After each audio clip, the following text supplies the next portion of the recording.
Fighting Irish of Notre Dame, led by brilliant junior tailback Alan Pinkett. Pinkett has already shattered marks of Notre Dame legends Red Salmon, George Gipp, and Bill. Hi, everybody. I'm Harry Callis, along with former Ram All-Pro Jack Snow and former Chicago Bear All-Pro George Conner. We're at Waikiki Beach, the very hub of activity in Hawaii, and what a tremendous matchup for the 3rd annual Aloha Bowl. The 17th-ranked Fighting Irish of Notre Dame, the 10th-ranked Mustangs of SMU. George, how about Notre Dame? Annual Aloha Bowl. The officials are all from the Big East Conference. Referee is Vance Carlson. The weather is perfect this afternoon, 77 degrees. Wind not much of a factor. Trade winds at 12 miles per hour. And doing the kicking is going to be Tomas Esteve, a junior from Brownsville, Texas for SMU. The deep men for Notre Dame are Tim Brown along with Alonzo Jefferson. And the 3rd annual Aloha Bowl is underway as Esteve gets the kickoff toward Tim Brown in the end zone. Brown is going to return it 2 yards deep. Tim Brown, some blocking. Brown up to the 30, knocked out of bounds on the sideline. At the 35-yard line by Darrell Reese, first down, Notre Dame. Well, Timmy Brown started out his career this year against Purdue, and he fumbled the opening kickoff, and Purdue recovered, and they went on to score 3 points, but not this time. Timmy Brown got a good return before Reese threw him out. There we see the officials for this afternoon's Aloha Bowl game, all of them from the Big 8 Conference. 1st and 10 Notre Dame. They have the ball at the 35-yard line, their own 35, after a fine return by freshman Tim Brown. Notre Dame offensively, you see the kind of numbers they have put up this season. Points 25.4, and they have had more passing yards than rushing, which is unusual for Notre Dame.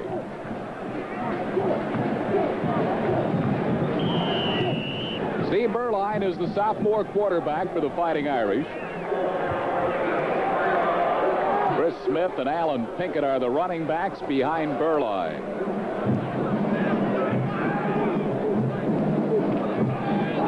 Play action. Berline going to put it up in the air. Little screen. He has Chris Smith to the 40, up to the 45. First down. He's upended at the 46-yard line by Keith Brooks. It'll be first down, Notre Dame. A screen on the first offensive play. Well, Larry Williams, 75, gets out. See, he bumps his man, and then he gets out in front. Watch number 75, and he puts a block on T.D. Briggs. There you see the block on Roderick Jones there, and good yardage on the opening play of pass.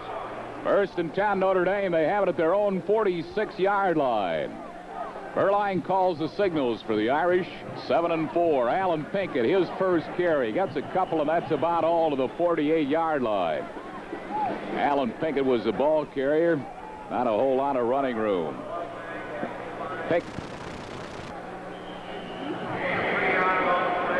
He's the leading rusher, of course, for Notre Dame, the All-American junior tailback. As we look at the offensive skill positions, leading receiver is Mark Bavaro. The offensive line averaging 6'5" and 272.5 pounds per man.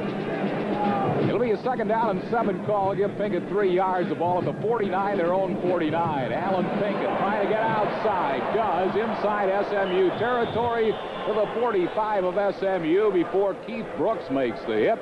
But Pinkett picks up 6 yards. It'll be 3rd and 1. Defensively for SMU, the player to watch on the defensive line, Jerry Ball. He led the Mustangs in tackles with 97. The linebackers are not real big. They're very quick, led by outside linebacker Anthony Beverly.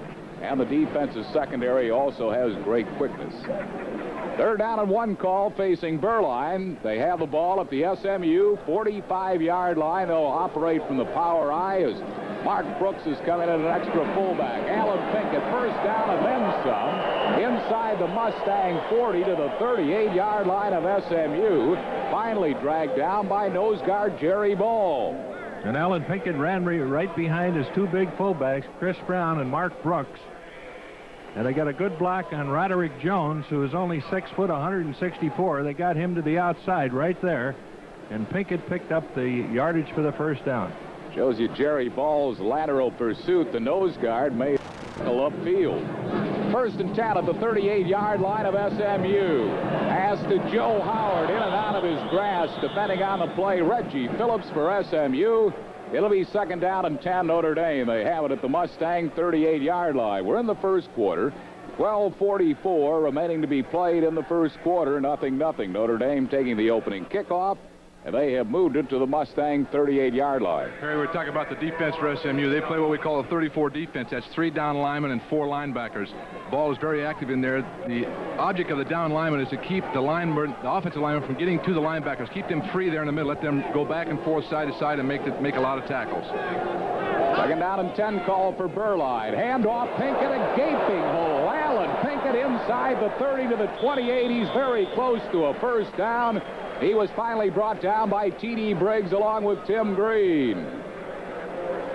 Tim Scannell, the offensive left guard, 54, gets a big block on Kit Case. They're going to the outside. They're going to the side where Joe Phillips is, the 6'4", 280-pound defensive tackle. He does not have the speed to the outside. You see him, he's way in over the middle. There's the good block. And Pinkett with good speed tries to go to the outside, cuts up, and another first down. Pinkett 26 yards on 4 carries. Gets the call again. Runs into his offensive lineman. Runs into another offensive lineman. And then runs into blue SMU jerseys. And he is stopped for no gain. It'll be a second down. And, well, they'll give him a yard on the play. It'll be a second down and 9 call for Burline. T.D. Briggs calling the defensive signals. Number 34 is Jerry Ball, who led SMU in tackles. He also had 15 in tackles for losses and 4 sacks. Very rare for a nose guard to lead a team in tackles. Well, and he pushed Mike Kelly, the big offensive center, back for Notre Dame about 3 yards and stacked up that last play. Second down and 9. Handoff Pinkett. Pinkett dives inside the 20 to the 19-yard line. He'll be short of a first down by about a yard. Finally stopped by T.D. Briggs. It'll be third down and 1 for Notre Dame. Notre Dame getting off the ball very, very well. There's Chris Smith coming up the middle. There he gets a block on 44. Pinkett can pick his holes. He likes to run behind that big offensive line. He's only 5'9". He hides behind him. He picks his hole and turns on a burst of speed. Bobby Collins, Mustang coach, looking on a third down and a long one for Notre Dame at the 19-yard line of SMU. Chris Smith in motion. That's a block from Brooks, but a fine defensive play by blitzing free safety Tim Green of SMU. Stopping Pinkett for a loss, and Notre Dame will bring on the field goal unit. Show you the speed of Tim Green. He came from the offside and caught Pinkett from behind. John Carney has had an outstanding year as the field goal kicker for Notre Dame. 17 for 19. As long a 48-yarder, this will be a 37-yard attempt. Mike Viricola will hold. Kevin Kelly will snap. Ball is spotted. Carney's kick is certainly long enough, and it is wide. However, wide to the right and not good. And Notre Dame, after an impressive drive, comes up with no points. A timeout of the action with a score.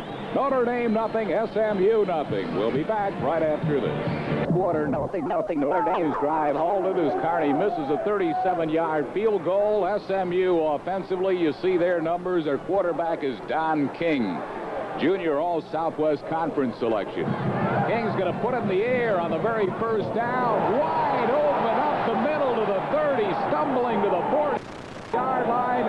An SMU first down. It's a great call by Bobby Collins coming out of the chute, first down. It's going to be a little roll-out play action right here. Now you watch number 8, Hashway. He's going to sit in there, hold up 3 counts, and release right across the middle. And there he is. All the linebackers from Notre Dame have dropped deep to cover downfield. Defensive backs are chasing, going into his zone. Hashway, nice catch. Look at it again right here. Good job by Don King. Here for Hashway, but it comes at a very opportune time. Don't use their fullbacks that much, but they did there. Here's the brilliant tailback, Reggie Dupard, for a first down. SMU at the 43-yard line of Notre Dame, a gain of 11.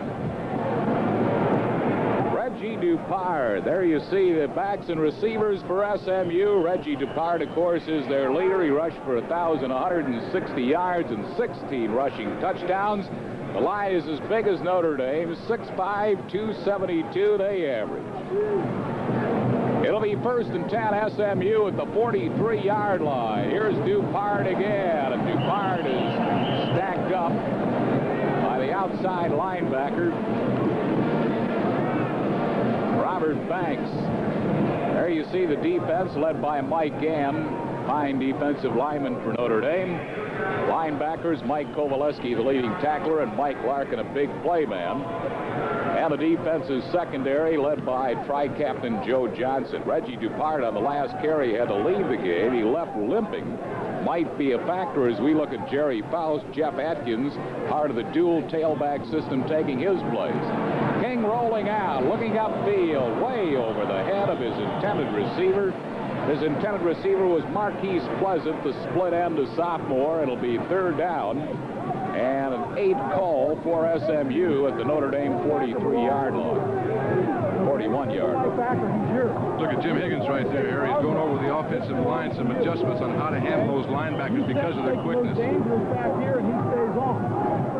Jeff Jacobs is coming into the split end spot for SMU. He goes wide to the left, wide to the right is Ron Morris.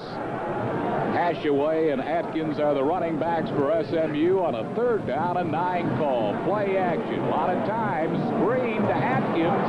Atkins inside the 30 to the 25-yard line.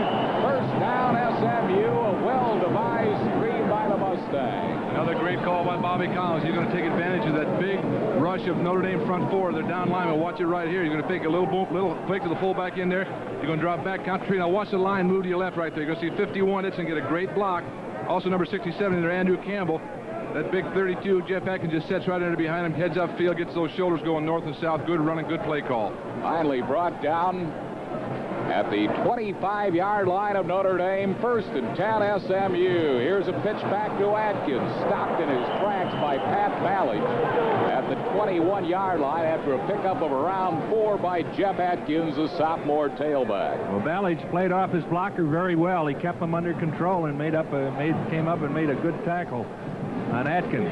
Here's Reggie Dupart, who rushed for 1,160 yards, had to leave the field after his last carry, replaced by Atkins, but he appears to be all right. They're going to check him out, and if there's any need, they'll retape that ankle for him, get him back in there full strength. It's a 2nd down and 6 call for SMU, and Don King. King handoff to Atkins. Atkins bounces his way to the 13-yard line of 1st down SMU. Part of that very effective dual tailback system, Jeff Atkins and Reggie Dupart. Watch Atkins right here now. He's looking for the block. He's going to come in there, boom, jump in there. Watch him keep going. He makes a good spin. Good backs do that. Keep their feet moving. Keep their feet get stuck in the ground because that's how you get knee injuries. Atkins does a good job. He's averaging 5 yards a carry, so he's also an outstanding back for SMU. See, Notre Dame defensively, they are 12th in the nation in pass defense. It's the 1st and 10 SMU at the 13-yard line. Inside handoff, Kobe Morrison, the fullback. Morrison, just a freshman from Dallas, Texas, and he gets to the 10-yard line and pick up. It'll be 2nd down, 7 SMU. Both teams impressive drives in their first possession. Notre Dame coming up short on a missed 37-yard field goal. SMU at the Irish 10-yard line. And Bobby Collins throwing to Hashaway and Morrison early in the game. They both only caught 2 passes going into the game. 2nd down, 7 call for Don King. Here's Atkins. Atkins gets a grudging 2 or 3 yards before he's stacked up at around the 7-yard line. Getting up off the bottom of the pile, Mike Kovaleski along with Tony Perjanik. Ball spotted at the 7, where it'll bring on a 3rd down and a long 4. Jeff Jacobs comes in with a play from the bench. Marquise Pleasant comes out for SMU. Jerry Faust in his 4th year at Notre Dame. His 2nd straight bowl game, having won the Liberty Bowl last year. Big 3rd down call. Option play. Atkins running outside. Touchdown SMU.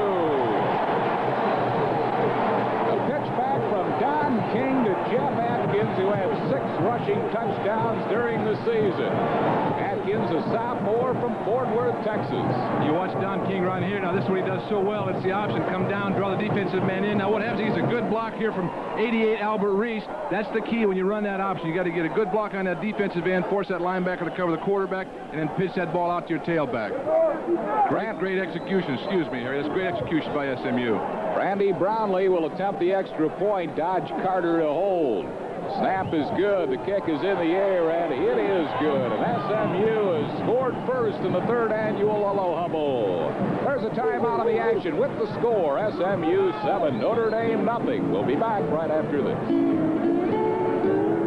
So 7 we got in the first quarter. We want to remind you that the broadcast cablecast rights to this game are granted by the Aloha Bowl Committee to TCS Metro Sports. Any rebroadcast or other use of this telecast without written consent is prohibited. The announcers on this telecast have been hired and paid for by TCS Metro Sports in consultation with the Aloha Bowl Committee. Tomas Esteve will kick off again for SMU. The deep men for Notre Dame. Tim Brown on the far side, Alonzo Jefferson on the near side as we look at the SMU scoring drive.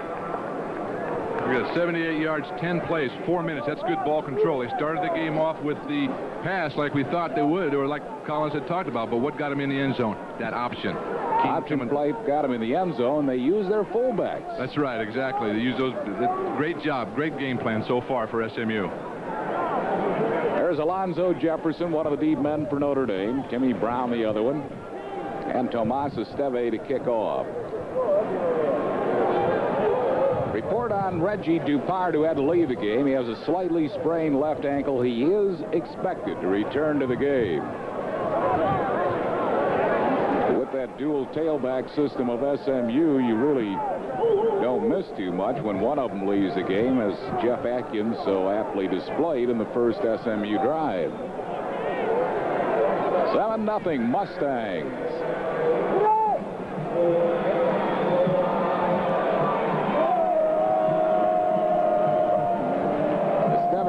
Down on the ball, driving kickoff. This will not be run back. And Notre Dame will have it in play after the kickoff, trailing 7-0 as Esteve a good kickoff. Let's watch a touchdown here again on Atkins. Watch King as he comes down the line. His timing has got to be perfect, which it is. He flips that ball out there. You get a block on the linebacker from Notre Dame on the left side. Now it's a foot race to the corner, puts his head down and gets inside there. Good job of running. Ball was kicked outside the end zone, so Notre Dame will start 1st and 10 at their own 30-yard line. Her line has Chris Smith and Alan Pinkett as his running backs. On a 1st and 10 from their own 30, trailing 7-0. 6:07 to play, first quarter. Play action. Drills it up the middle to Joe Howard. Small wonder, a first down at the 46-yard line of Notre Dame. He was stopped by Tim Green. Well, Berline was very patient on that pass play. He waited, he faked play action. That's the 2nd time now Notre Dame has passed on the first down from the end zone. Pinkett faking up the middle, faking a screen there. He waited for small wonder to hit the middle and a good pass and reception. Pick up a 16, 1st and 10 Notre Dame. They have it at their own 46-yard line. 7-0 SMU. First quarter of the Aloha Bowl. Alan Pinkett on a misdirection. Has some running room over the 50 into SMU territory to the 48-yard line before Kip Case and Reggie Phillips finally drop him. But substantial yardage picked up by Alan Pinkett. He reels off 6. It'll bring out a 2nd down and 4. SMU's defensive coordinator, Bill Clay, has got him pegged pretty good, has Notre Dame's offense, because he's gone into a zone defense, a double zone where the corners roll up. Both times in 1st down and ball possessions. Excellent job, which puts that corner in there to make a good tackle. Wideouts are freshman Reggie Ward on the right. On the left is Tim Brown. Back to throw Berline. Good protection. Now it closes on him. He can run the ball, and he's going to run the ball for a first down. Ball pops loose. And it was blown dead at the 36-yard line of SMU. Ron Anderson the tackle. Ball popped loose, but it was blown dead as Berline rushes for a first down to the Mustang 36. Berline has plenty of time here, plenty of time. He gets a little rush there. He gets to the outside. He might throw it there to Pinkett, but there's two men covering. I said at the top of the show he's not noted for his running, but he ran very well there and got a first down before the ball was blown dead. First and 10, Irish. They have it at the 36-yard line of SMU. Berline calling the signals. Milt Jackson is into the wideout. Berline going to throw. He wants Milt Jackson deep, and he overshoots his intended receiver. Milt Jackson, who was well defended on the play by Reggie Phillips, the right cornerback, a senior from Houston, Texas. 32nd and 10, Notre Dame. Good coverage by number 5, Reggie Phillips, because he's the one who's responsible for that play. He forced the receiver inside, Milt inside. Milt wanted to run a corner route, and that's where Berline threw it, but unfortunately he couldn't get it to him. Second down and 10, Notre Dame at the SMU 36-yard line. Brown is wide to the left. Reggie Ward is wide to the right. Chris Smith and Alan Pinkett, the running backs. Berline calling the signals. Alan Pinkett gets the handoff. Alan Pinkett inside the 35 to the 33 or 32-yard line before he is dropped. Brought down by Briggs. Watch Jerry Ball here now. He's playing the nose Jerry for Ball, SMU. yeah, he's right there. They're doing a good job. Larry Williams, as you can see, keeps him up, keeps him out of the play. He comes in there late and does make the tackle. Now, Ball's, what he's been doing, what SMU has been doing with Jerry Ball, they've been playing him on hit on the center. They've been playing him in an offset position. Over the guard one play, over the guard the other play. They don't want anybody to get a reading on him. Maybe take two guys, double team, and keep him out of the backfield. So far, Larry Williams has done a good job negating Jerry Ball. Third down call for Berline. Hit from behind by Anthony Beverly, the big play man for SMU. And Berline is sacked back at the 37. Brings out a fourth down and 11. Kit Case, one of the linebacker, comes over the top, and he gets blocked.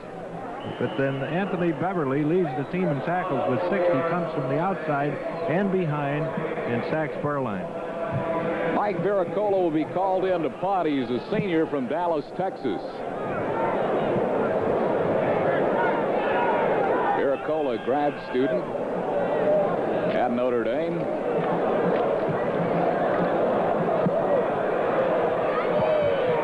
Hits the official, but it goes into the end zone. He was trying to drop it inside the 10, but did not execute it that way, and the ball will go to SMU on their 20-yard line, a 36-yard punt.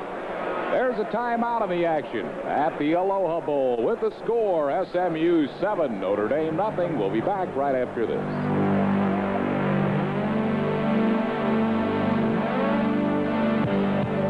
Have it at their own 20-yard line. King inside handoff to his fullback, Kobe Morrison. Very little there. Morrison gets about a yard, not much more. Mike Gann on the bottom of the pile for Notre Dame.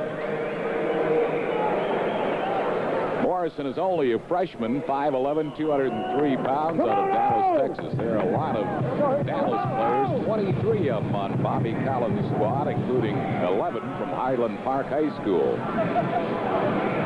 Second down and 9 call for King. Again, the fullback, Kobe Morrison, gets over the 25 to the 26-yard line, where he's piled up at the 26. Robert Banks, one of the linebackers, in on the bottom of the pile, along with Mike Gann again. We'll bring out a third down and 4 call for the Mustangs. Marquise Pleasant comes in at a wide receiver spot. Jeff Jacobs comes out for SMU. Reggie Dupard, who was injured early in the game, coming back from the SMU dressing room and appears to be all right and probably will return to action. Third down and 4 call for SMU. Here's Atkins. Atkins hit by Banks, but he still gets a first down over the 30 to the 31-yard line. Atkins with good effort set a Southwest Conference freshman record for rushing by a freshman, 973 yards. You watch Atkins here. Now, he's just looking for a little seam. All he wants to do is find a seam and pop it, which he does right in there behind Chris Jackson, Andrew Campbell, and Mike Edson, the two big guards in the big center for SMU. Nothing spectacular in this whole series so far. Just straight ahead football. Pop, pop, pop, pop. 5 carries, 27 yards for Atkins, including a touchdown. King's going to throw, and he undershoots his intended receiver. He wanted Ron Morris, but threw it short of Morris. It'll be a second down and 10 call for SMU from their own 31. Well, Pat Ballage had Ron Morris covered very well, and I think King, the quarterback, was afraid of an interception. He threw the ball into the ground intentionally. a second down and 10 call for King. We have 1:31 left to play in the first quarter. SMU leading 7-0. Fans from all over the country here for the third annual Aloha Bowl. King. Pitch back to Atkins. Atkins up over the 40 to the 42-yard line. He has a first down on a pickup of 10 by Jeff Atkins. Again, the option play. Well directed by quarterback Don King. Watch it again here now. King's going to come in here. He's going to start right down the line of scrimmage. His tailback. He always knows where Atkins is in. He flips it out. Good blocking there by SMU. They get that linebacker down. Once you do that, it makes it very, very tough on the defense. That linebacker for Notre Dame, Banks, I believe, he's got to force that ball a little bit quicker to take on that blocker. Great block by the tight end, Albert Reese. It'll be 1st and 10 SMU at their own 41-yard line. Mustangs lead 7-0. King rolling out, looking upfield, going for the bundle. It is incomplete. A penalty marker down the play. It'll be a penalty on Pat Ballage. Interference against Ron Morris, the sophomore flanker. So Ballage is going to be called for interference. Under the new college rule, since the pass went more than 15 yards, the penalty will not carry all the way to the point of the interference, but instead it will be marked off as 15 yards to the Notre Dame 44-yard line. It's a new college rule this year, and it's the first time we've seen it called. There you see right, you just saw Ballage just pops in right there and knocks Morris out of bounds. You can't do that. The one thing I noticed Ballage does when he's covering deep is he never turns around to find the ball. You keep your eyes on that receiver. Sometimes it's difficult because you don't know where the ball is. An inadvertent bump, and you got a flag right now, and there's a perfect example of it. 1st and 10 SMU at the 44-yard line of Notre Dame. Mustangs lead by a score of 7-0. In motion, Albert Reese, the tight end. Now he sets up on the other side. On the option, here's Atkins, gets a great block again, pulls his way over Ballage and inside the 33 to the 32, and there's a penalty marker down on the play. Boy, that was a great effort. He carried Ballage about 3-4 yards after the initial hit. He did. I'll tell you who else made a great block. It was number 23, Ron Morris, from his outside receiver position. He came back inside and cracked in on one of those big Notre Dame linebackers and knocked him down hard. Let's pick up the penalty. You watch Kowaleski 49. Now what's going to happen is Morris is going to come right down the line right there. Whopple, bang. He just gets his attention real quick. I think that's Reese making the block there, but also Morris comes in up at the top and takes one of the defenders for Notre Dame down. That's what creates the seam in there. Great execution by the Mustangs. A penalty against SMU. Well, 88 Albert Reese, who's been a Trojan out there blocking. The hand on the offense. 5-yard penalty. Down remains the same. First down. 5-yard penalty from the point of infraction. The down remains the same, so the ball is at the Notre Dame 38-yard line. Jerry Faust wants an explanation of the call. They move the yardstick to the 38. Down remains the same. So it happened at the point of the infraction, and SMU ends up getting 6 yards total on the play, bringing up a 1st and 4. Not bad. That's a pretty good situation to be in here. You'd like to have that 1st down and 4. So many things you can do with it. Bobby Leach, the miracle man for SMU, is into the wideout. He is wide to the left. King, inside handoff to his fullback Hashaway, and he drives close to the 1st down to the Notre Dame 33-yard line. Hashaway, 5'11", 194-pound junior from Pittsburgh, Texas. It's going to be a little bit short. It's going to be 2nd and less than 1. This is a great play action down. You can do so many things from here. Fake that fullback into the line, fake your option down the line, step back and throw that ball.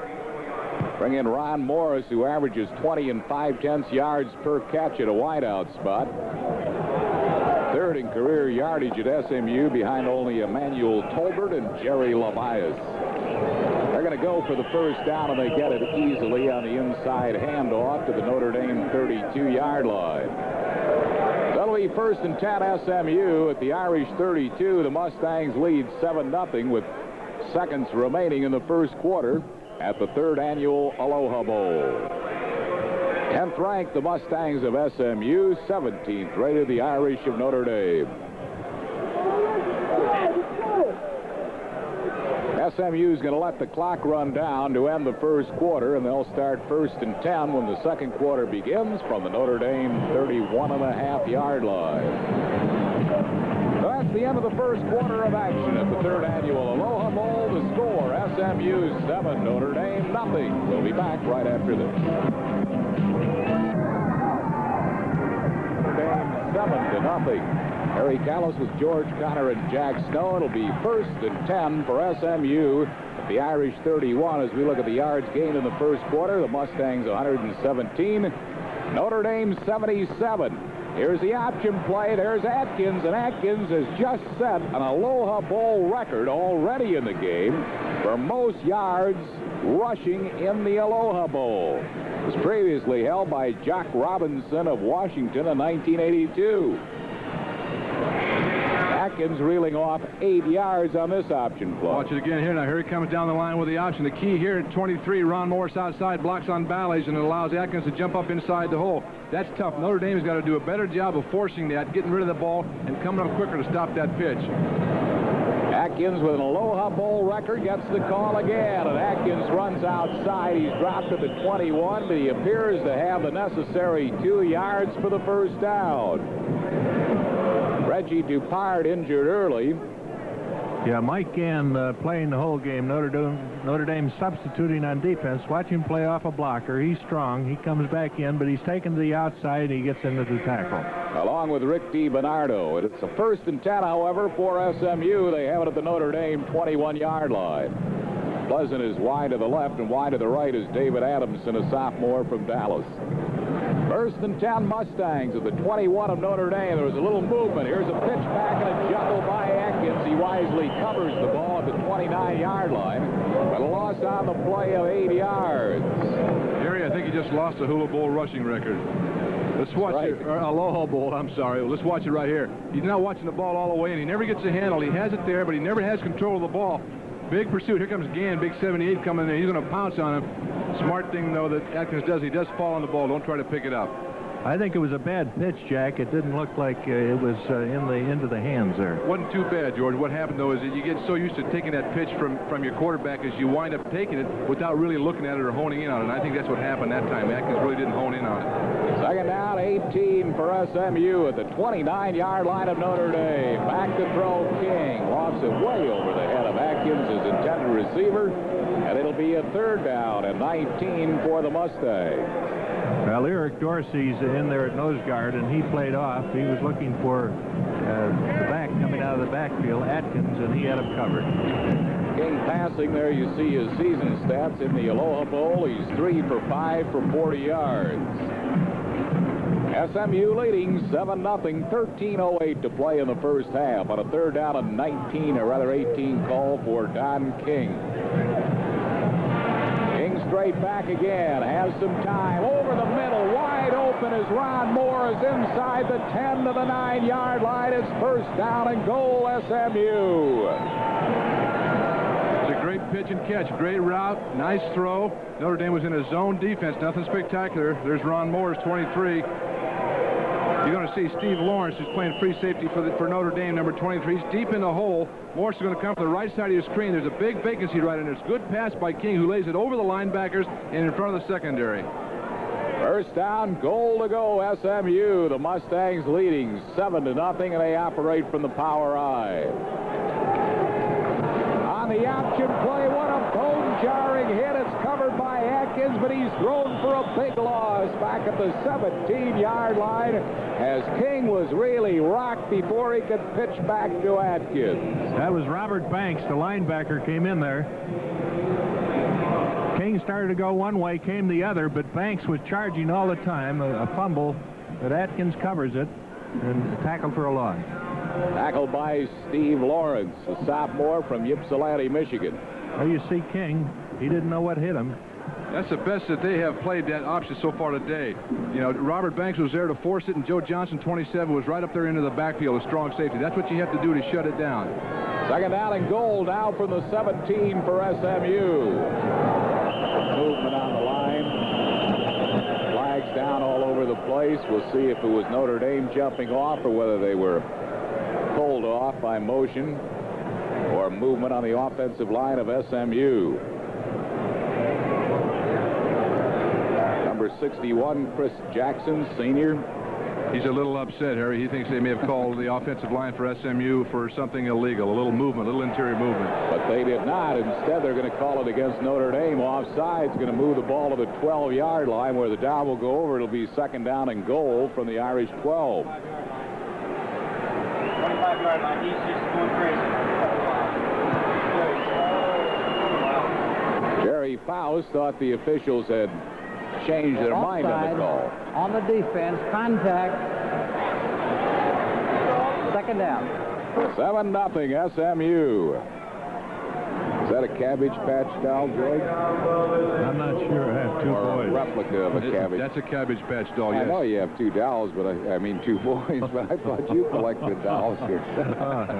Jack Snow does. Rolling out is King, looking upfield, right over the middle, wide open. Fullback Hashaway, touchdown. Rather, Morrison, touchdown. Toby Morrison, the fullback, found a seam, and he has an SMU touchdown, and the Mustangs have stunned Notre Dame. You watch Don King again. It's a delayed crossing pattern to 47. Kobe Morrison. He lets the linebackers drop 12, 14 yards deep. He sneaks underneath him, catches a little flat flare pass, and in there for the touchdown. So SMU has jumped to a 13-0 lead with a conversion coming up. We have 11:35 to play in the first half. Randy Brownlee will attempt the conversion. Hold will be Dodge Carter. Snapper is Dale Hellestray. It's up, and it is good. We have 11:35 to play in the first half. There's a timeout in the action with the score.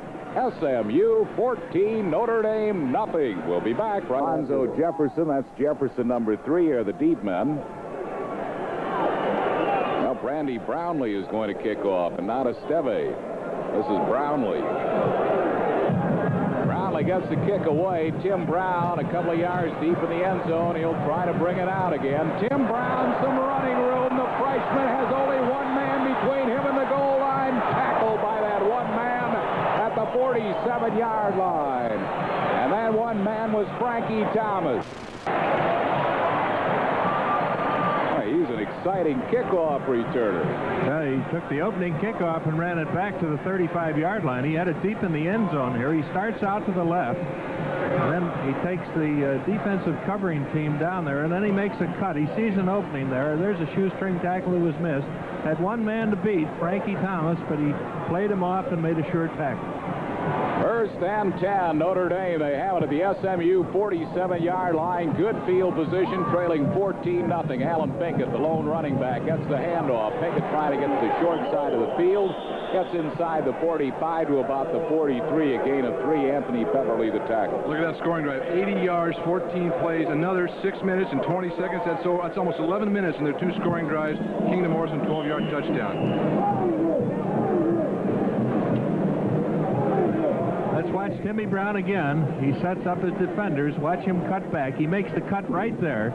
Gets away from Brownlee, who's not a good tackler. He's a kickoff man.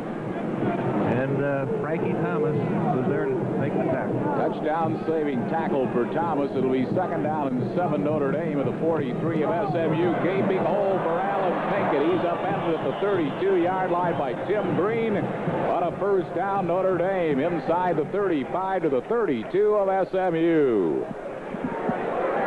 Got a great block that time by 52, Sean Heffron. See him shot right up the side. What do you do? Well, you're looking for a seam in there. When the back gets that ball, all he wants is a little area, but he had so much room in there. It was a fantastic job of blocking by the right side of the Notre Dame offensive line. Joe Howard and Milt Jackson wide to the left. 2 tight ends. Bavara, one of them's a wing on the right side. That's Ricky Gray. Here's Alan Pinkett again. Cuts inside the block of Peppard and gets down to around the 26-yard line, stopped by Monty Goen, junior linebacker from Tulsa, Oklahoma. That's a new wrinkle for the Notre Dame offense, putting the tight end and another tight end behind him on the wing back. If they don't overshift to it, they've got a power formation there. If they overshift, then they run back to the weak side. There's a quarterback for SMU, Don King, who's engineered 2 touchdown drives for the Mustangs. Second down and 4 for Notre Dame at the 26-yard line. Alan Pinkett has the first down to the 20-yard line of SMU. And Jerry Ball, the leading tackler for SMU, has been very quiet today. He has been exceptionally quiet, which means you've got to give credit to the interior line for Notre Dame, in particular Mike Kelly, the center. There's Ball, number 34. Let's watch him here, right here. He comes off. Look at Williams, 75. He's in an offset position. It's an excellent job by Larry Williams. That's what you want. That's what you want to do to the opposition's best down lineman. One-on-one, put him on the ground. Williams has done a great job negating Jerry Ball. It'll be 1st and 10 Notre Dame at the 20-yard line of SMU.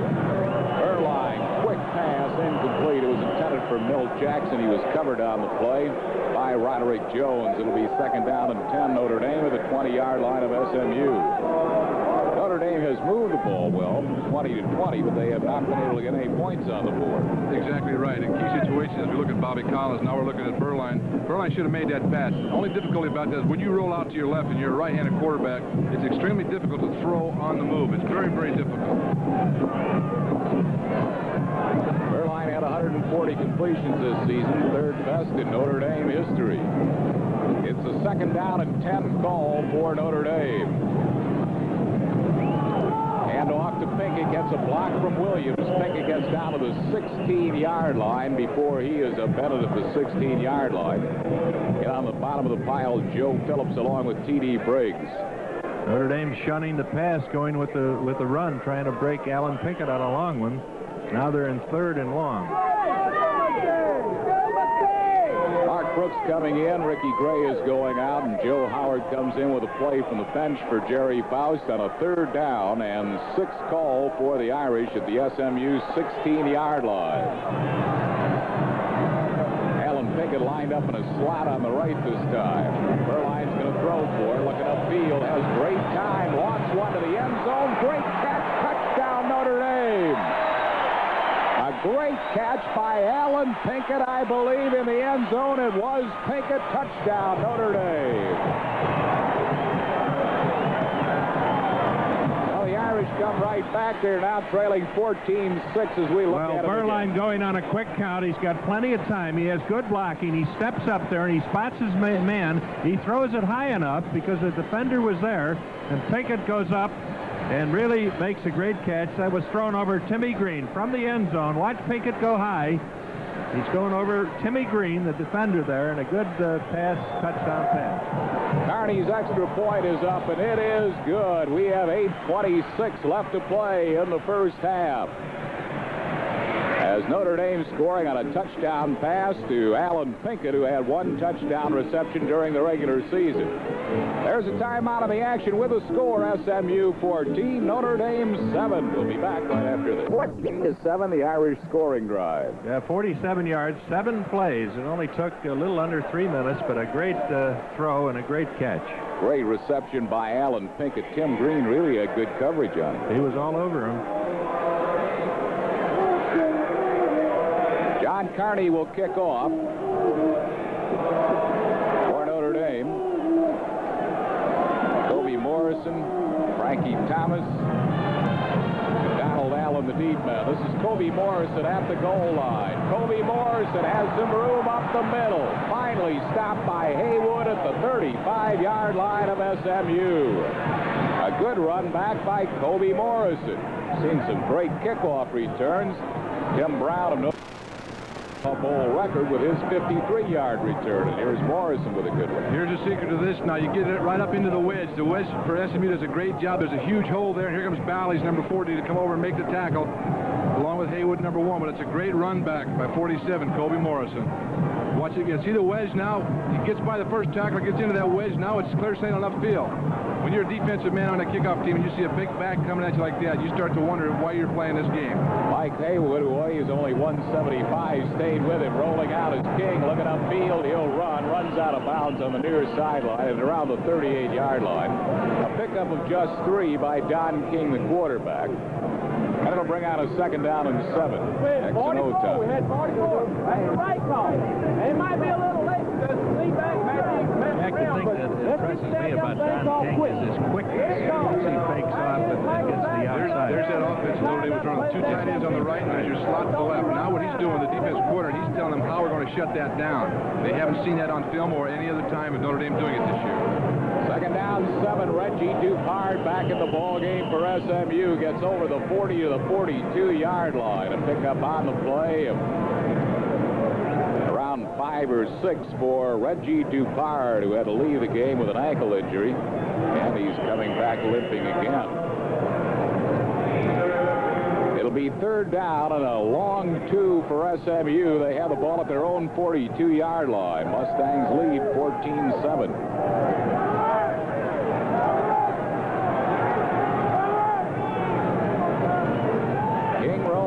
Looks upfield, fires a pass in and out of the grasp of his intended receiver at the 48-yard line of Notre Dame. Was intended for Jeff Jacobs. Watch King right here. Let's see what happens after the ball is thrown. He's going to roll out to avoid the pressure, but after he releases that ball, he comes in there, and I'll tell you, talk about lowering the boom. Mike Gann has done that on a few quarterbacks. There is Gann going in there. He slips a block. He always has his hands out in front of him. He uses them well. He runs over another blocker, and he's tough to hold. First punt for SMU. Dodge Carter gets a wobbly punt away. It takes an SMU roll out at the 15-yard line. So it'll be 1st and 10 Notre Dame at their own 15. There's a timeout of the action from Aloha Stadium with a score SMU 14 and Notre Dame 7. We'll be back right after this. At the third annual Aloha Bowl with 7:24 remain to be played in the first half. Notre Dame 1st and 10 at their own 15-yard line. Steve Berline has Mark Brooks and Alonzo Jefferson behind him. Alan Pinkett is not in the Notre Dame lineup. Play action. Berline being rushed by Ball, gets a screen away to Alonzo Jefferson. Marker down the play. Great running by Jefferson to the 40-yard line. But there is a marker down on the play. Roderick Jones finally made the tackle. May have had an ineligible receiver downfield, possibly. Well, Berline rolls to his left. He gets the flow of the defense. There goes Ball. He's after him, but Alonzo Jefferson out in the flat. We'll see what the call is. It's going to be brought back, called against Notre Dame. Good running by Alonzo. Jefferson, a sophomore from West Palm Beach, Florida. Was the Palm Beach Offensive Player of the Year twice in his high school career. The only other player to claim that was Anthony Carter, the great wideout from Michigan. Let's pick up the penalty call. Flipping on the offense, half the distance to the goal. First down. Flipping penalty called against Notre Dame, half the distance to goal. Notre Dame has been plagued by penalties here in the Aloha Bowl, trailing 14-7. It's 1st and 10 Notre Dame at their own, or rather 1st and 13 Notre Dame at their own 12. Berline in trouble, lofts a wobbly pass. Bavaro catches, keeps his feet, nails the first down. Penalty marker down on the play. Bavaro got to the 27. Tim Green finally dragged him down, but good running after the catch by the big tight end, Mark Bavaro.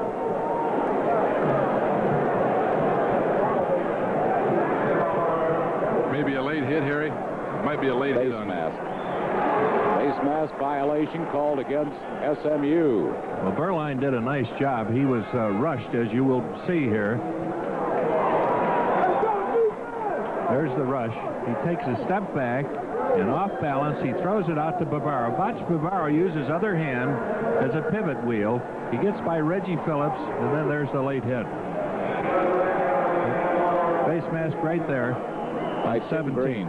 Tim Green. So it's 1st and 10 Notre Dame. They have it at their own 32-yard line. In motion comes Milt Jackson. Berline rolling out. Little shovel pass to Alonzo Jefferson. Jefferson to midfield. Jefferson finally stopped by Tim Green at the 41-yard line of SMU on the shovel pass for Notre Dame. Well, Notre Dame has has used that play all year. The first time to Jefferson. Watch the rollout. Little flip here. There's Alonso coming around to the outside. He'll get by Keith Brooks there, number 13. Right here. Tackled by number 17, Tim Green. Good run. Green second to the SMU defense in tackles during the regular season with 90 of them. It's 1st and 10 Notre Dame. They have it at the SMU 40-yard line. In motion comes Milt Jackson. Alonzo Jefferson gets a call. He bounces his way for 5 to the 35-yard line before he's stopped by Joe Phillips, the defensive tackle from Woodburn, Oregon. Bobby Collins coached at Southern Mississippi before coming to SMU. He's in his 3rd year at SMU.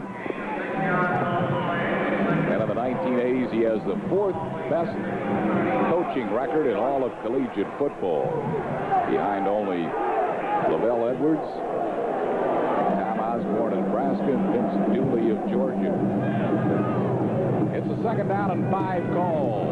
Here's Jefferson again. Jefferson gets about 3. Stopped by Wade Johnson, a junior from Midland, Texas. It'll be a 3rd down and 2 call for Notre Dame. Tom Linebarger comes back in defensively for SMU, as does Kit Case. Well, Bobby Collins, the SMU coach, said that because of the heat here over in the islands, he was going to substitute freely, and he has offensively and defensively in that line. Notre Dame lining up with the power eye. Tom Monahan has come in as an extra fullback along with Mark Brooks. Oh, there's Jerry Ball with a big play. Hit Alonzo Jefferson at the 34-yard line. Hello, said Jerry to Alonzo. Big play. Now, that's going to give Jerry Ball an awful lot of confidence because he's been having his problems so far. You'll watch him 34 right over the center. Boom, he just sheds him right there, and watch it right in the backfield. Smacko. Good job by Jerry Ball on number 3, Alonzo Jefferson. Well, he just had good penetration. He was supposed to be blocked by one of the fullbacks, but he penetrated too far. A long field goal attempt by John Carty upcoming. This will be a 52-yard attempt under the hold of Mike Viracola. Carty has plenty of leg, and that is a 52-yard field goal by John Carty, the longest in his career. The Notre Dame gets points after the big play by Jerry Ball, a 52-yarder by Carty. There's a timeout of the action with the score, SMU 14, Notre Dame 10. We'll be back right after this. Well, coming up at halftime, be sure to stay with us for a look at Southern Methodist University and the University of Notre Dame, and a visit with our friends from Timex and the Hawaii Visitors Bureau. We'll have first half highlights for you and first half statistics, all coming up at halftime. John Carney will kick off. Kobe Morrison, Frankie Thomas, and Donald Allen, the deep men for SMU. Carney really gets his foot into that one. Kobe Morrison will not bring it out. It'll be 1st and 10 SMU. They'll put it in play from their own 20-yard line. John Carney's 52-yard field goal. All right. He said that's the longest in his career. That is 1 for 2 now in this game. But he kicked the long one. That's also the longest field goal in Aloha Bowl history, entering the 49-yarder last year by Nick Gansitano of Penn State. So it's 1st and 10 SMU. They have the ball at their own 20-yard line. 4:23 left to play first half. Kobe Morrison had some running room, picks up 7 up the middle before he's wrestled down. Brought down on the play by Ron Weisenhofer, but not before he picked up 7 yards. It'll be 2nd down and 3.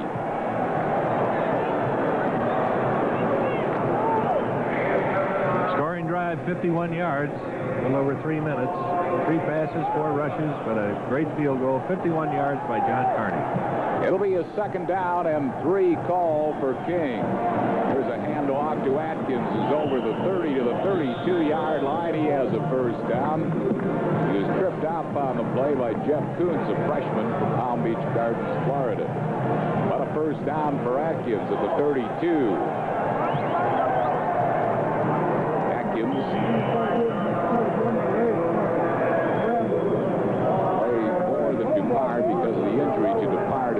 of 63 yards on 10 carries.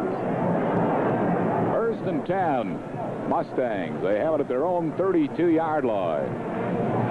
King wants to put it in the air. Screen pass. Has Atkins. He gets two great blocks. Atkins over the 40 to the 47-yard line. And he got two great blocks to set up that screen for big yardage. Lawrence making the tackle for Notre Dame. He's going to get some good blocking here. 67, Andrew Campbell, and I believe at the center, Chris Jackson. You watch him right here, right out in front to the left. You don't really see the end product right there. Two gold and white men down there on the ground. Good blocking, good running. Let's watch it again here now. You're going to see it. 67, Andrew Campbell, and 61, Chris Jackson. Look at them take on the two Notre Dame defenders, 48-36. Good job. Nice run here by 32, Jeff Atkins. Tries to get to the outside. Tries to get by Steve Lawrence, a free safety. Gets the ball to the SMU 47-yard line. Injured on the play following the great block is center Chris Jackson. An All-Southwest Conference performer his junior and senior year. He'll be playing in the East-West Shrine game. He's out, and Forrest Gregg is in. King fires. Caught by Marquise Pleasant. Yard line of Notre Dame. It's a first down, SMU. Probably the best pass that Don King has thrown. We're going to watch this. A curl in. Marquise Pleasant will be on the left side of your screen. He's going to come down and run it. Just a quick turn in, about 14 yards deep.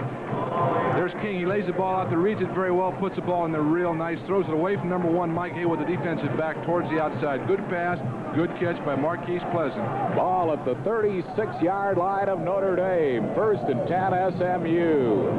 Here's Reggie Dupart trying to get outside, cuts back in, gets substantial yardage to the Notre Dame 28-yard line, a pickup of 8 or 9 before he's finally dropped by Joe Johnson, among others, along with Mike Larkin. Dupart wants to stay in. He goes, don't take me out. I want to stay in here running. We're going to watch this again now. 79, Roy Dunn, the left tackle, is doing a job on Wally Klein. That's what allows number 21, Dupart, to get outside. Covers the ball up, as you notice, when he's getting ready to be tackled. Excellent job. Good thinking. Second down, 1 call for SMU. Here's the fullback, Kobe Morrison, and he barrels his way for the first down of the 25-yard line of Notre Dame. Stacked up by Ron Weisenhofer in the whole middle of the Irish front, but not before he picked up the first down at the Notre Dame 25-yard line. It'll be first and 10 SMU with 2:07 to play first half, and the Mustangs leading 14-10. Pleasant is wide to the left, wide to the right is David Adamson.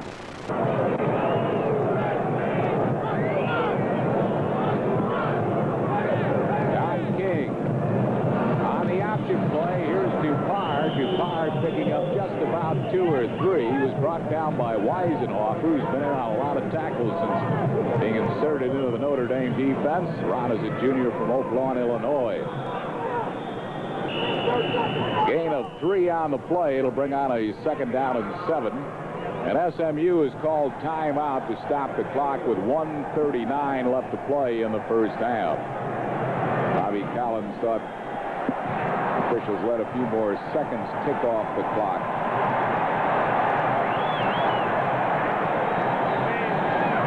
Well, the fans in Hawaii have also picked up that infamous wave. It started here, didn't it, Harry? Didn't the wave start here in Honolulu? The real big ones, the Bonsai Pipeline. That's right, about 40 miles north of here. Right. The mainlanders can say what they want, but the waves did start here in Honolulu. Well, they have it down pretty well.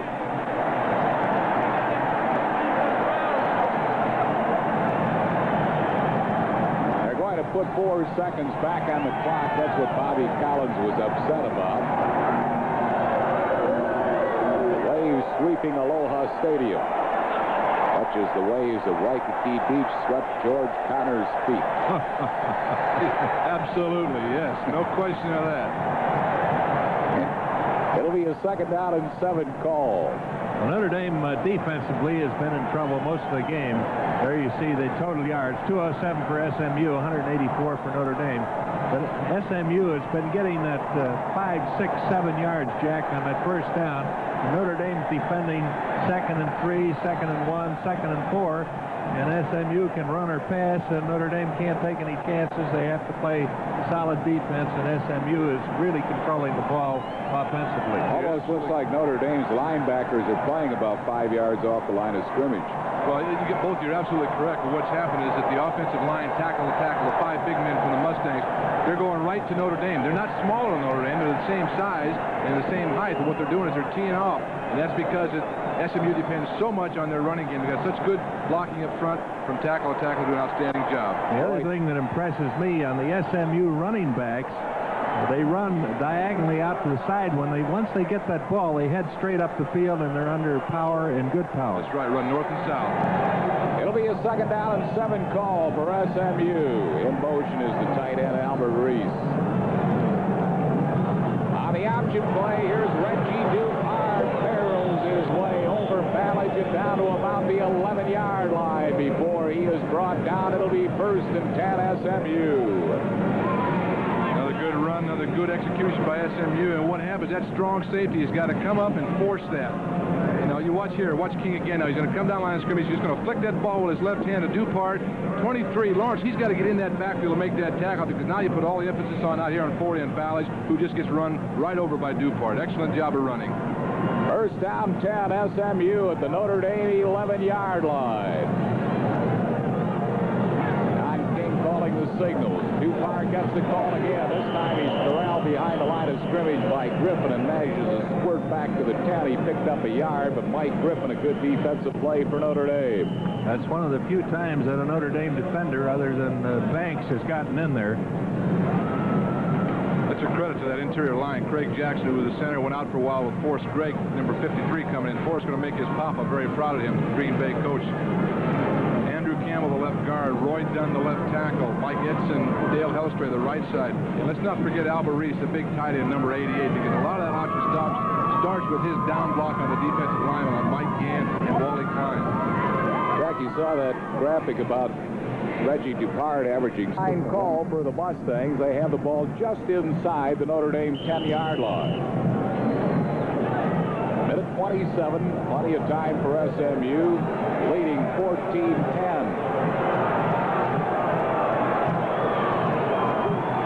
King on a reverse, it's fumbled, and it's recovered at the 22, and Mike Gann, who else, is right there in the backfield to make sure he couldn't pick it up and run. I tell you, I don't want to laugh, but that poor quarterback, when he pulled that ball out of the fullback's stomach, he looked up there and looked at Gann right in his face. He couldn't get rid of that ball quick enough. Great job by Mike Gann, number 78. Well, you look for the ball, and you know Mike Gann is going to be there. He's been there all year long. Extra back coming in, Hiawatha Francisco. Mike Golick goes out for Notre Dame on a 3rd down and very long call for SMU. King being rushed by Gann. He's sacked by Gann back at the 31-yard line. Mike Gann, who had 10 sacks during the regular season, continues his performance in postseason play. Well, Mike Gann coming in from the outside. There's no play-action fake there. King's in trouble, but Gann, with strong hands, pulls him down. Hellstray's been keeping Gann in check pretty much, and that took him almost out. This is going to be a tough field goal shot here. Randy Brownlee, this will be a 48-yard attempt. Dodge Carter will hold. Hellstray, the snapper. Kick is in the air. It is wobbly, but it is good. A 47-yard field goal by Randy Brownlee, the freshman from Garland, Texas. As SMU is tagged 3 on, and that is the longest field goal in Randy Brownlee's career, a 47-yarder. Coming with just 7 seconds to play in the first half, giving the Mustangs a 17-10. So they will kick off for SMU. Notre Dame, the deep men are going to be Tim Brown and Alonzo Jefferson. On the clock left in the first half. I want to say hello to Randy's parents in Texas down there. Same hometown as Cash Birdwell, the fine trainer for SMU. Garland, Texas. Esteve comes down on the ball, gets a boot away, booting away from Tim Brown, and in so doing, he got a lucky bounce and a bounce into the end zone. Looked like it was going to go out of bounds, but it did not. A Notre Dame player on the kickoff return team is down on the field.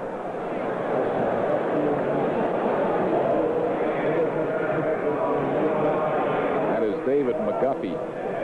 McGuffey, the junior from Carlisle, Kentucky. President of Aloha Charities. Jim Barrett. All the fine people of Aloha land. Alonzo Jefferson up the middle for 9 yards, but that's going to be the last play of the first half, as SMU will go into the locker room with the lead at halftime. That's the end of the first half. With the score, the Mustangs of SMU 17, the Fighting Irish of Notre Dame 10. We'll be back right after this.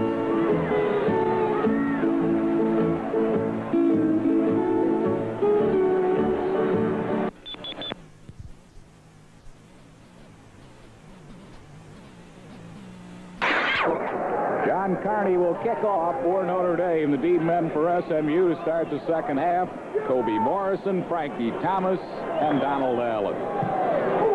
Carney gets a driving kickoff. This is Kobe Morrison fumbling, picking it up at the goal line. Morrison, some running room, finally dropped at the 20-yard line. Brian Beamer made the initial hit, and then he was picked up. That was Brian Beamer with the initial one, and then picked up by James Bob to put the final stop on him at the 20-yard line. First and 10 SMU. They have it at the 20-yard line. Second half underway at the third annual Aloha Bowl.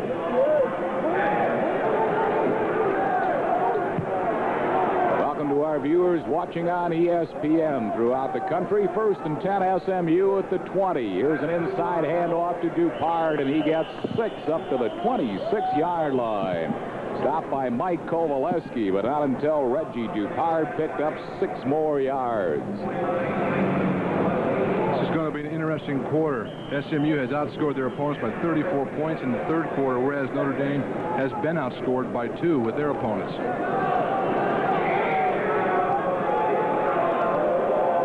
It is second down and 4 for the Mustangs at their own 26. Fake to Dupard. The pitch out on the end around, and again, nothing going for the wideout, Ron Morris, who took the pitch out. He's stopped by Robert Banks for no gain. Third down and 4. Well, Notre Dame made a change in their defense earlier in the game. In the first half, they had their linebackers going in with the quarterback.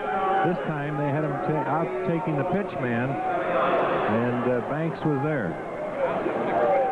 So it's a third and 4 call for Don King. Dupard and Hashaway are the running backs behind him. Reggie Dupard not going to get the first down. He's stacked up by Tony Furjanic at the 28-yard line. And SMU will be forced to punt for only the second time in the game. Notre Dame playing strong defense here. Running behind the fullback and the pulling guard. Watch Furjanic come in and make a sure tackle. He's assisted. Look at the 3 other white jerseys surrounding the ball carrier. Dodge Carter averages 43 yards to punt for SMU, a transfer from Texas A&M. Joe Howard in solo safety for Notre Dame. Driving punt returnable. Small Wonder takes it at the 35. Howard up to the 43. And Notre Dame will start in good field position at their own 43-yard line, stopped by Kobe Morrison. There's a timeout of the action with a score. SMU 17, Notre Dame 10. We'll be back right after this. 17-10 SMU. Third quarter just underway. Notre Dame first and 10 at their own 43-yard line in good field position. Berline 6 for 9 in the first half for 96 yards. And 1 touchdown that was thrown to Alan Pinkett. Berline to throw. Got Milt Jackson for the first time. Jackson over midfield to the 44-yard line of SMU. Finally dragged down by Keith Brooks and T.D. Briggs. Jackson's first reception, good for a first down, Notre Dame. Well, Berline throwing out to Jackson. The cornerback, Reggie Phillips, backed off. Berline saw it. Watch the fine move by Milt Jackson there, going to the outside, getting away from Reggie Phillips. And it's a first down. First and 10 Notre Dame at the SMU 43-yard line. Berline's going to put it up again. Has great protection over the middle and off the fingertips of Tim Brown. Brown, the intended receiver. It's incomplete. It'll be second down and 10 Notre Dame at the SMU 43-yard line. Notre Dame coming out with a double tight end offense. This does several things. Number one, it negates the shifting of the SMU defense, because you can't have a strong or weak side. David McGuffey was injured, but he's all smiles and he's all right. He's going surfing when the game's over, Harry. Second down and 10. Berline calling the signals. The lone running back is Alan Pinkett. Gets the call on a draw play and gets to the 40-yard line. A pickup of 3 was stopped by T.D. Briggs. Strong side linebacker, a junior from Dallas, Texas. They bring up a 3rd down and 7 call for Berline. Make it 3rd and 6. Give Pinkett 4 yards on the play. Tim Brown coming in. Mark Brooks coming in. Pinkett going out. Ricky Gray going out. 17-10 SMU.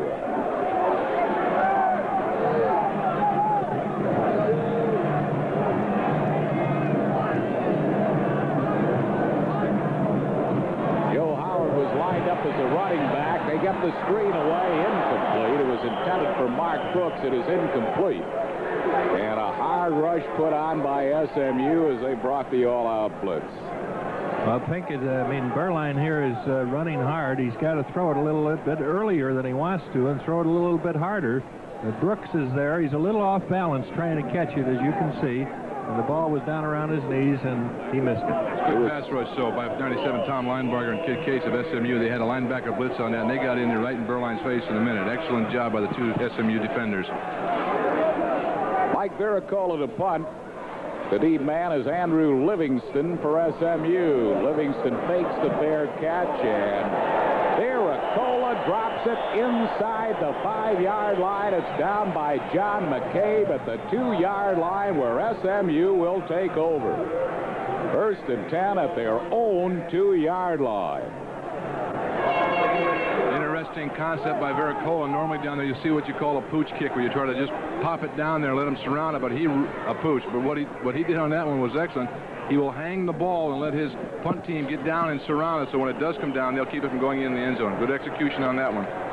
Jerry Fowles pleased with that punt by Viricola as SMU comes out with the ball at their own 2-yard line, and they're operating from a power I formation. Handoff inside to Atkins, it looked like. He gets out to the 5, a pickup of around 3 on the play. SMU does not want to make any silly mistakes down here. They probably will stay away from that triple option type thing and just hand that ball off in the middle, get a little breathing room, so if they have to punt, their punter will have some room to kick that ball out of there. Gary Hashaway has come back in at fullback for SMU, and Kobe Morrison going out on a 2nd down and 7 call. Both Atkins and Dupard, the tailbacks, are in the backfield, and Atkins gets the call. No, a play action, and they're going for the bundle, and a great catch by Reggie Dupard. At the 44-yard line, great play action by King, and a sensational grab by Dupard.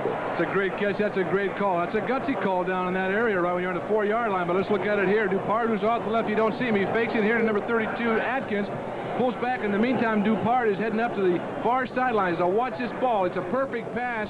King lays it out there really nice over Lawrence, and Dupard with the supreme effort. Great catch by Reggie.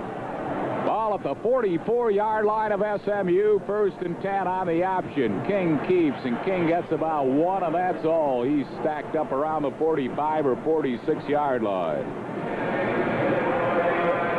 Notre Dame this half so far covering the option play much better than they did in the first half. They made some adjustments at halftime. I think I really like Whitey Jordan, the offensive coordinator for SMU, who made the call. He sends the signals down. He sends the plays down to the sideline, and they flag him in. But I tell you, it was a great, gutsy call. Bobby Leach is wide to the left. Marquise Pleasant is wide to the right. This is Leach in motion. King rolling out, looking upfield, shoots a wobbly pass, picked off by Troy Wilson, or did he trap it? The official saying he trapped it. Troy Wilson was there, but the official says he trapped the ball. We'll bring up a 3rd down and 9. Watch it here now. He's going to roll out to his right again to avoid the rush. Let's see if the interception is actually made. His receiver, there's the ball. It's hard to tell from there. I think he drops it. No, it's a good call by the official. Excellent call. So it's a 3rd down and 9 for SMU. SMU sending Jeff Jacobs and Ron Morrison as the wideouts. Leach and Pleasant come off. They're wide to the same side, the right side, on a 3rd down and 9 call.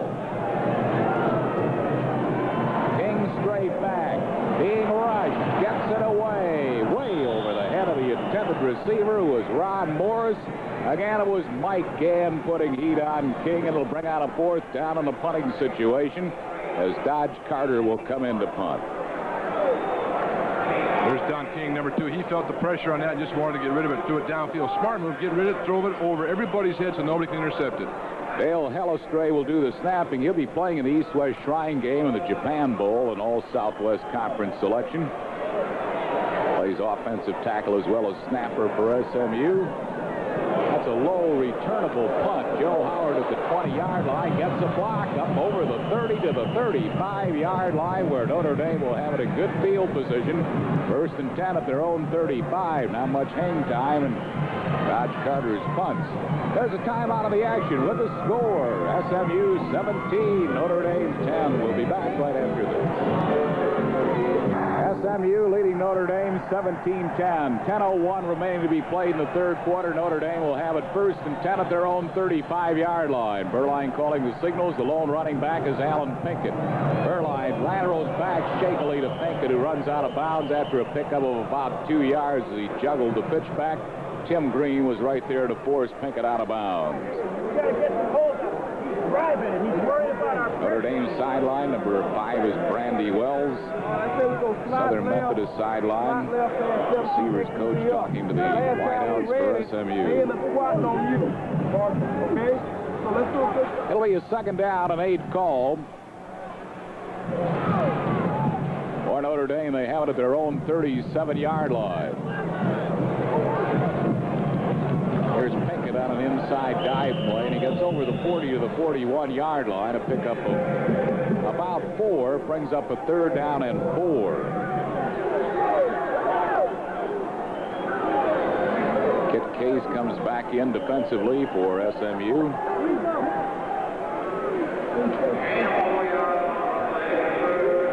Along with John Eichsman, a sophomore from Alvin, Texas. 3rd down and 4, Notre Dame. They have it at their own 41-yard line. Pinkett has established an Aloha Bowl record for most rushing attempts at 17, and he gets the pitch back, and right there to greet him, number 22 for SMU, Ron Anderson, a senior linebacker from Levelland, Texas. You watch Pinkett right here now. A great job by Ron Anderson, 22. He's going to delay. He's going to run outside, and there's Anderson, 22. That's how you play that play that Notre Dame tries to pull. They don't run it as often as SMU, therefore they're probably not as adept as SMU is. Mike Viricola to punt. Back in safety for SMU is Andrew Livingston. Fine punt by Viricola. Backs Livingston up to the 14. Livingston gets to the 19. He's brought down at the 19-yard line. Good coverage by Marv Spence. That'll be 1st and 10 for SMU. Spotted at the 24, not the 19. 24-yard line. The Mustangs will take over.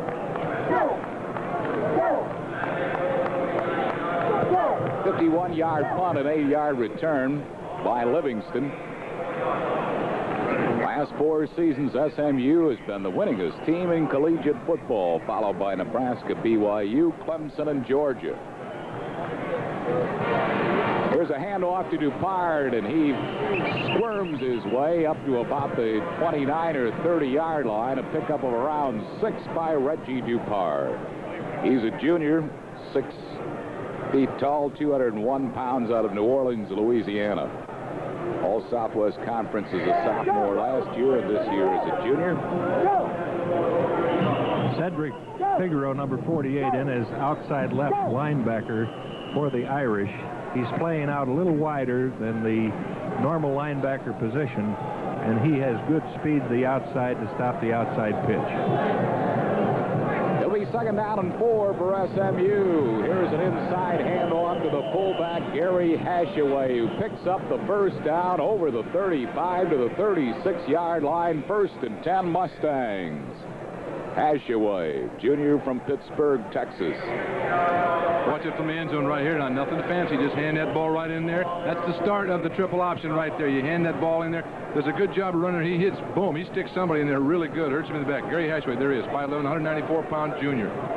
First and 10 Mustangs at their own 36-yard line. In motion goes Scott Ford. Here's a handoff to Dupart, and he's dropped by Eric Dorsey after he picked up about 3 yards. Eric Dorsey, the nose tackle, in on the stop. At the 39-yard line, a gain of 3. It'll be second down and 7. SMU leading 17-10. We have 7:15 to play here in the third period at the third annual Aloha Bowl. Biggest margin of victory in the short history of the Aloha Bowl has been 3 points.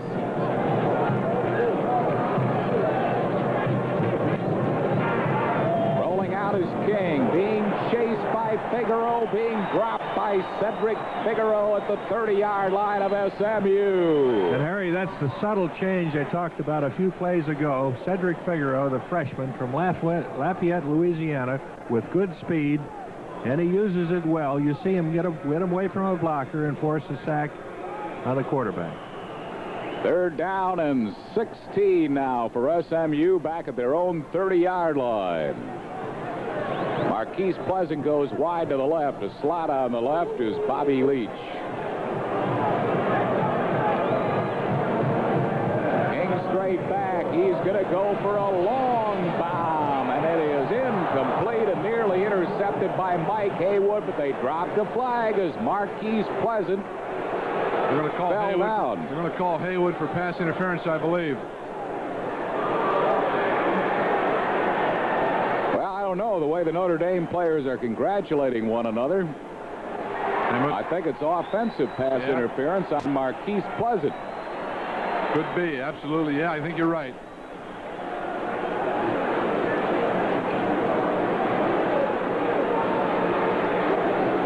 They are marching it back, so it'll be against SMU. Penalty plus loss of down. Let's pick it up. The official call from referee. Penalty is offensive pass interference. That's also loss of down, 15 yards, fourth down.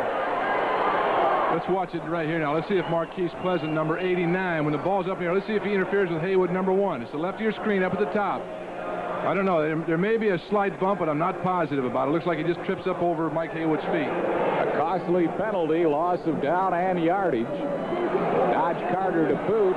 Nearly blocked, but he gets it away. Joe Howard in SMU territory, and small wonder ducks his head and gets to the Mustang 41, where Notre Dame will take over an excellent field position at the Southern Methodist 41-yard line.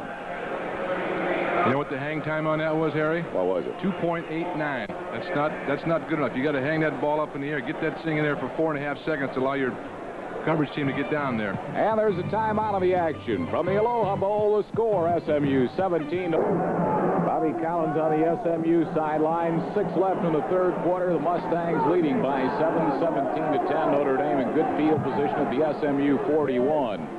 Erline straight back to pass. Being rushed, being sacked back at the Notre Dame 47-yard line by Monty Goen.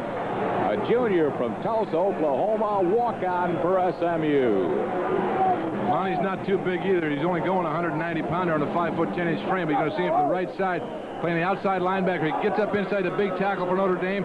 Boom, look at that. Puts the pressure on, brings Berline down, taking him out of field position. Good effort by SMU. Nice play by Monty Goen. That's Jay Underwood, number 74. And he got to the side of blocking his man. So it's a second down and 22 for Notre Dame. They give the ball to Alan Pinkett. He's going to get some of it back to the original line of scrimmage, a pickup of around 11 before he's stopped by Anthony Beverly and Keith Brooks. There is a penalty down on the play, however.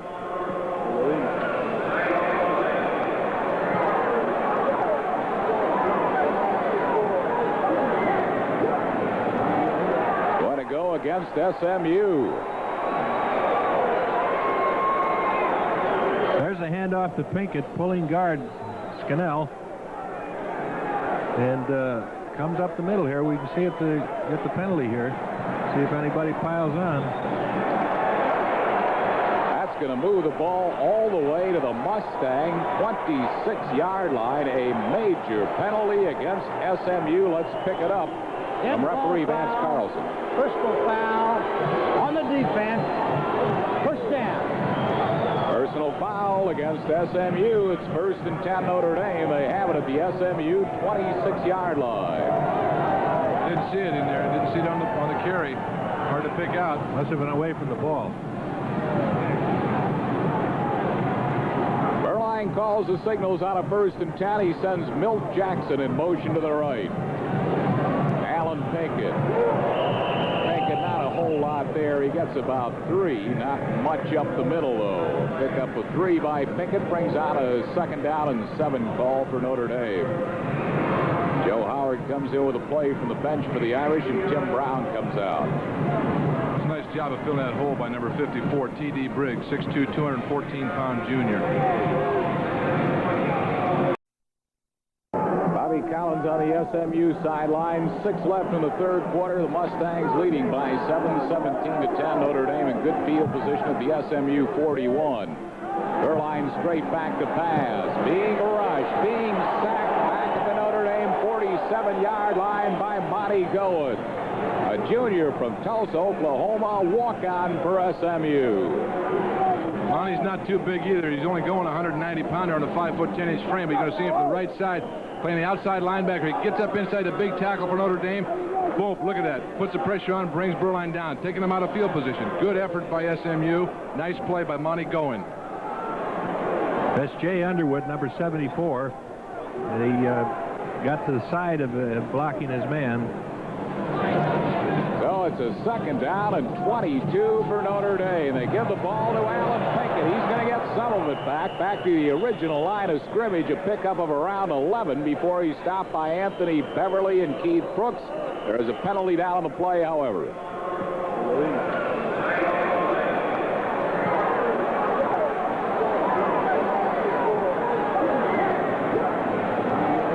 Going to go against SMU. There's a handoff to Pinkett, pulling guard Scannell, and comes up the middle here. We can see it to get the penalty here. See if anybody piles on. That's going to move the ball all the way to the Mustang 26-yard line. A major penalty against SMU. Let's pick it up from referee Vance Carlson. Personal foul on the defense. Push down. Personal foul against SMU. It's 1st and 10 Notre Dame. They have it at the SMU 26-yard line. Didn't see it in there. Didn't see it on the carry. Hard to pick out. Must have been away from the ball. Berline calls the signals out of 1st and 10. He sends Milt Jackson in motion to the right. Alan Pinkett. Not a whole lot there. He gets about 3. Not much up the middle, though. Pick up a 3 by Pinkett. Brings out a 2nd down and 7 call for Notre Dame. Joe Howard comes in with a play from the bench for the Irish, and Tim Brown comes out. It's a nice job of filling that hole by number 54, T.D. Briggs, 6'2", 214-pound junior.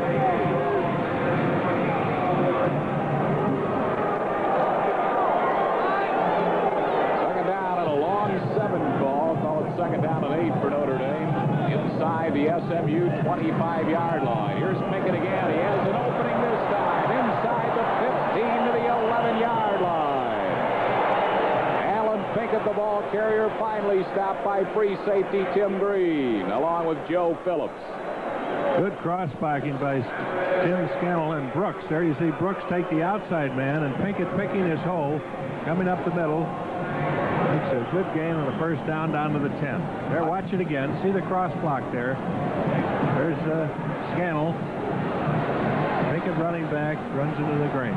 105 yards for Pinkett so far. Here's Mark Brooks, the pullback, and he pulls his way into the end zone, and Notre Dame touchdown. Mark Brooks would not be denied from the 11-yard line. A senior from Cincinnati Moeller has brought Notre Dame to within 1. Brooks the ball here, just straight ahead blocking, no pulling at all, and Brooks really wanted this one. He's running fairly high, but he's got big legs and good drive, and he gets into the end zone. Mark Brooks, who had 3 rushing touchdowns during the regular season. Now John Carney to attempt the conversion. Kevin Kelly will snap. Mike Viricola to hold. It's up, and it is good, and we have a tie game at the 3rd annual Aloha Bowl. Jerry Faust happy with that touchdown by his Cincinnati Molar product, Mark Brooks.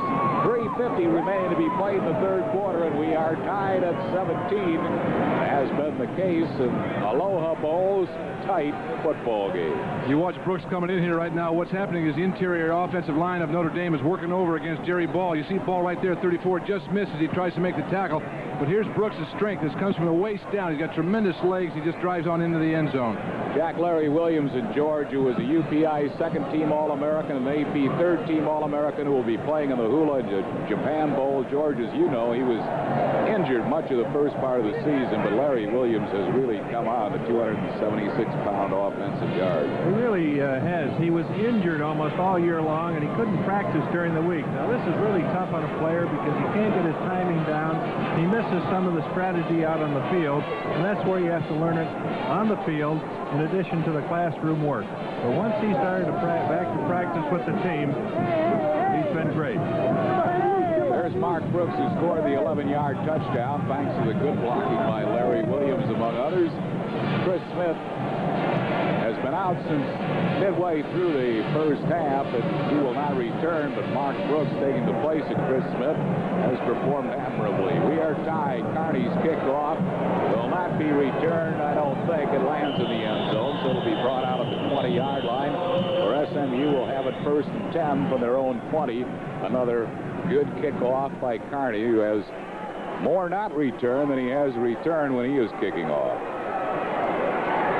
Carney from Jupiter, Florida. Notre Dame offensive huddle, mapping their strategy for the next possession. Meanwhile, SMU coming out 1st and 10 at their own 20-yard line.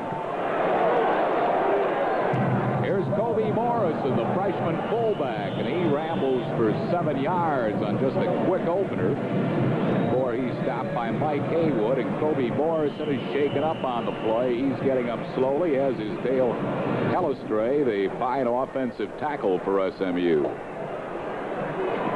Morrison's banged up a little bit right here. He may just have had the wind knocked out of him. Let's take a chance or a moment here and see exactly what the problem is. I don't think it's anything real serious. Brooks, Mark Bavaro on your screen for Notre Dame. Coach Carl Selmer working with the offensive line.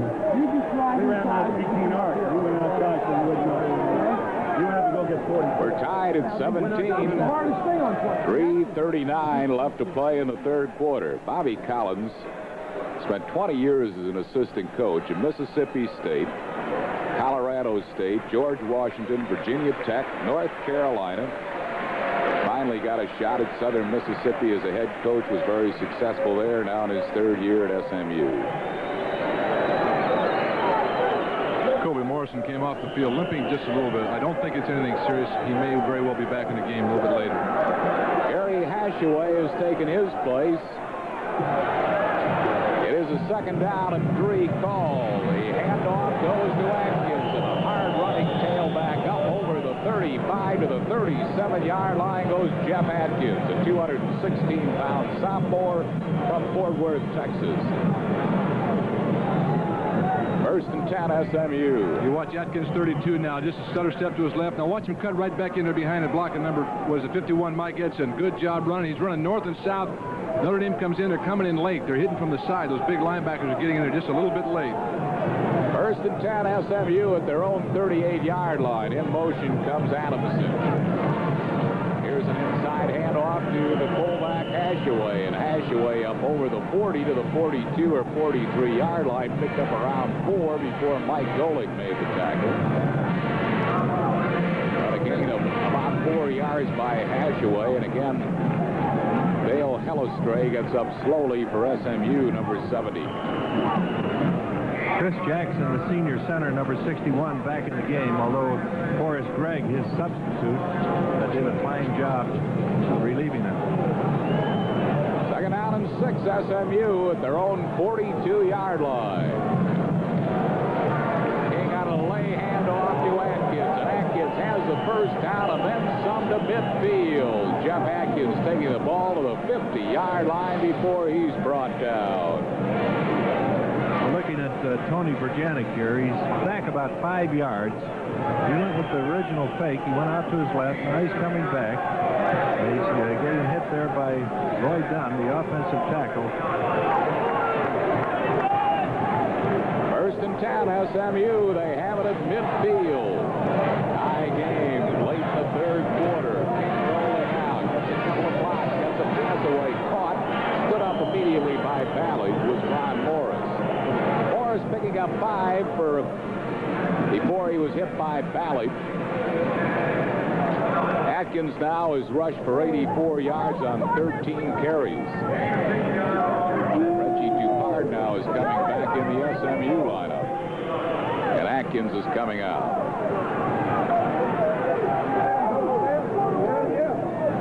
It'll be a second down and 5 call for King. King in the passing, 8 for 14 for 150 yards. Handoff short of a first down, a pickup of around 3 is the fullback Hashaway. Hashaway gains 3. It's third down and 2 SMU at the Notre Dame 42-yard line. Hashaway gained 167 during the regular season, averaged 4 1/10 yards per carry.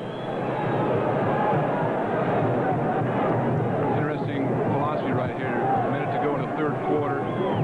SMU had a 7 to 10 point lead. They haven't lost it or gotten worried or upset or trying to press or continuing what they do best. Good ball control, solid ground game.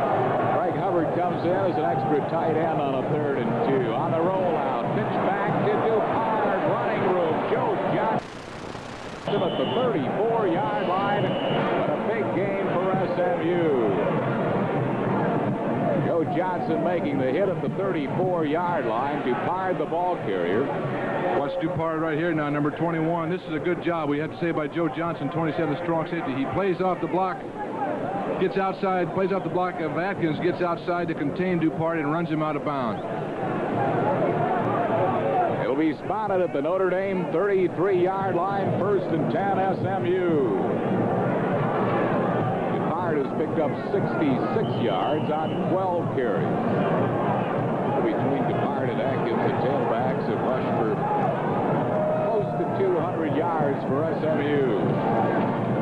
On the option, here's Dupard again, and he is tripped up by Mike Haywood, but not after he gets inside the 30 to the 27-yard line. Gain on the play of about 6 for Reggie Dupard.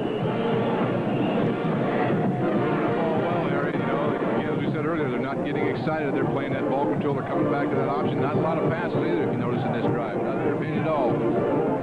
One of the reasons that option is working is Ron Morris out on the flanks. He's not really a tough blocker, but he's a nuisance blocker. He gets in the way of the cornerback, and he gets him out of position, and then he allows his running back to make extra yards. That's right. That's what you want your receivers, your outside people to do. You don't have to knock the defender down. Get in his way and let your tail off of your block. Come inside or go outside, but be in position to block if you have to. Second down and 4 for SMU. Here's a handoff to Dupard, and he is a little short of a first down. He picks up a couple, maybe 3. Dupard, the ball carrier, and a host of Notre Dame tacklers in. But it'll be third down and short for SMU at the Notre Dame 25-yard line. They'll bring in another tight end. Greg Hubbard checking in for SMU. Third down and 2, and will not get a playoff before the end of the third quarter. So that's the end of the third quarter of play from the Aloha Bowl. The score, Notre Dame 17, SMU 17. We'll be back right after. Along with George Connor and Jack Snow at Aloha Stadium for the 3rd annual Aloha Bowl. We are tied at 17-17 as we start the 4th and final quarter. After 3 quarters, you see that SMU has picked up 314 yards and Notre Dame 234. SMU will be looking at a 3rd down and 2 call from the Notre Dame 25-yard line. I'm making no predictions, Harry. The last time I said they were going to keep it on the ground and grind it out, they threw a pass for 30 yards and a completion. Well, their touchdowns have passed to fullback. They're in a power eye. Both Atkins and Dupart in the backfield, along with Jerry Hashaway. And they'll call on Dupart. Notre Dame has recovered at the 24-yard line. Notre Dame pouncing on that football. Joe Johnson, the tri-captain for the Irish. And Notre Dame will take over on downs at their own 24 as Dupart has fumbled the ball. Wait a minute. Oh, they blew the play dead. They blew the play dead. Just watch Dupart here. Now he hits up into the middle of that line. He gets stacked up pretty good. The ball's loose already. Yeah, see it. There it is right there. You take it bounce. Yep. Yeah, he never had control of it. Never had control when the initial hit was made. You watch it right here now. Let's watch the exchange. He'll lose it early. There it is right there. He doesn't have it. There it is. He's got the ball. He loses it. He starts on his downward flight. Yeah, that's a little questionable call. But so was Berline's, I think. Let's look at it again here. Well, you can see he doesn't have a hold of it in his hands there. See, it's twisting and turning, and then it pops up right there. He gets it knocked out of him. There's no question that. I think what the officials are doing, they're evening it out a little bit. I think Berline happened in the middle, and yeah, the umpire in the middle ruled it down, so that's why they're calling it down. Jerry Faust doesn't like it at all. SMU will maintain possession. They did not get a first down. They have 4th down and inches to go for a first down. Jerry's going to argue long and loud, but he's not going to win the argument. And SMU will keep possession of the ball with a score tied early in the 4th quarter.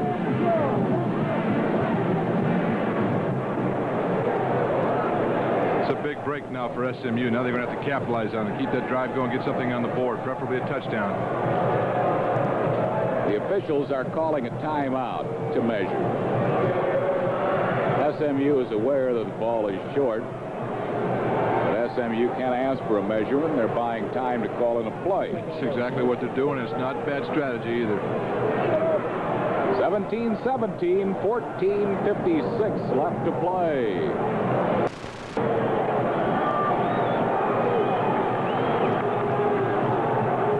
SMU will go for it. They will eschew the field goal try with 4th down in just a bit. From the power I formation. King calls the signals. Dupart has the first down. Easily to about the 17-yard line goes Reggie Dupart for the first down. SMU. Stopped by Mike Golick. Right in there behind the big side of that left side of that line, 79 Roy Dunn and 67 Andrew Campbell, 6'5", 271 and 6'6", 272. So it's 1st and 10 SMU at the 22 of Notre Dame, not the 17. 1st and 10 Mustangs at the Notre Dame 22-yard line. Don King, junior quarterback. Hand off to his fullback. The first man through Hashaway, and he gets to about the 19, a pickup of 3. It'll bring out a 2nd down and 7. 14-10 and counting. The 3rd annual Aloha Bowl, tied at 17. Jeff Jacobs comes in at a wide receiver spot with a play from the bench.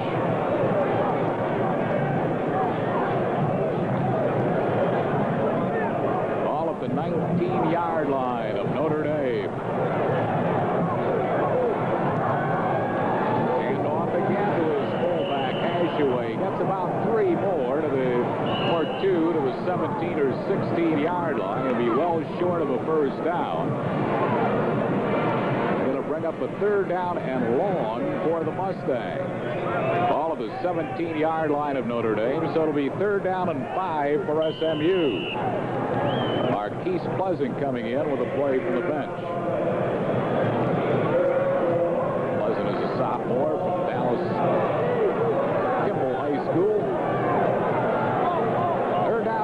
SMU.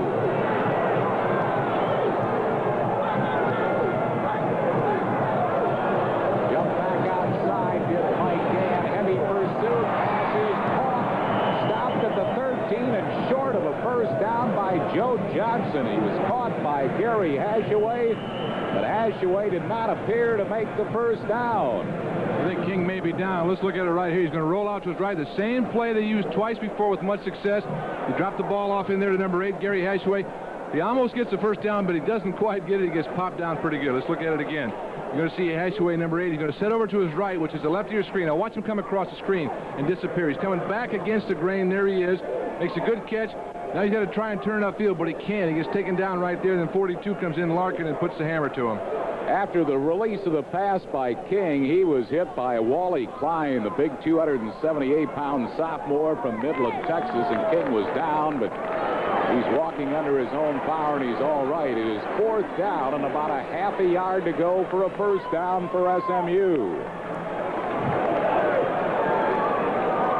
Don King, junior, All-Southwest Conference from Dallas, 6 feet, 194-pounder. The Southwest Conference in passing efficiency, 12th in the nation in passing efficiency. Let's see if we can see what happens right here. He releases the ball. There it is, right there. The ball's up in the air, and then 96, Wally Klein comes in there and pops him real good. Bobby Waters, a freshman from Garland, Texas, will take over at quarterback on a 4th and a half a yard to go for the first down call from the power eye. Hashaway, Dupart, and Atkins are the running backs for SMU. Waters hands off to Dupart, and he'll have the first down. Reggie Dupart inside the 12 to about the 11 gets the first down, SMU. That's what you call having a great deal of confidence in your backup quarterback. On a 4th down situation, you're in a tie ball game. You're down there on the 11-yard line. He hasn't had a chance to take a snap, and you send him in the ball game. Good job by Bob Waters. They ran right at Notre Dame's defensive strength. They ran right at Mike Gann. Exactly. They're going to measure, but I'm sure that Dupart has the first down. Don King will come back in at quarterback for SMU. He has about 20. Don King back in at quarterback. He missed one play. It'll be 1st and 10 SMU. They have the ball at the Notre Dame 11-yard line. 12:50 left to play. Tied at 17. Dupart and Hashaway, the running backs for the Mustangs.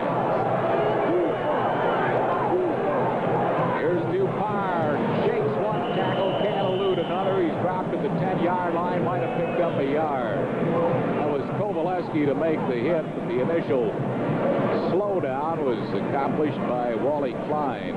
Wally Klein, 6'8", 278 from Midland, Texas. Playing against his buddy Roy Dunn, number 79, 6'5", 271. Played against each other in high school.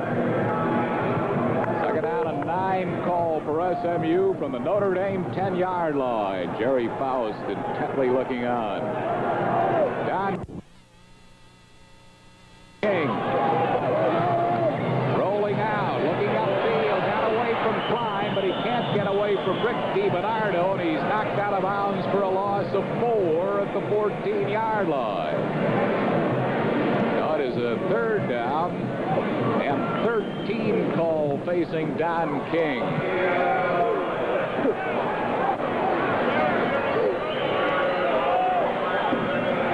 Marquise Pleasant coming back in with a play from the bench for SMU. Jeff Jacobs going out. 3rd and 13. Hashaway and Dupart are the running backs. Notre Dame showing blitz. They're in on King. He gets it away and really threw it away for dear life. Just trying to get rid of it before Mike Larkin, Mike Gann, and Mike Griffin all were in on top of him. It's 4th down, and they'll try a field goal that would put the Mustangs on top. Randy Brownlee will come in to attempt a field goal. Watch right here now, King. You may think that it might have been down in the ball, but it is not. There's a tremendous pass rush right there. 49, Kovalevsky comes in. King starts out. DiBernardo's in there. He's throwing the ball to 8. You see number 8 sitting there, Gary Hashaway, so there's no question he's trying to make the completion to his fullback. Dodge Carter will hold. They'll illustrate his snap. This will be a 30-yard attempt with an angle. It is up, and it is good, and SMU 11:47 left to play in the Aloha Bowl. There's a timeout of the action with the score. SMU 20 and Notre Dame 17. We'll be back right after this.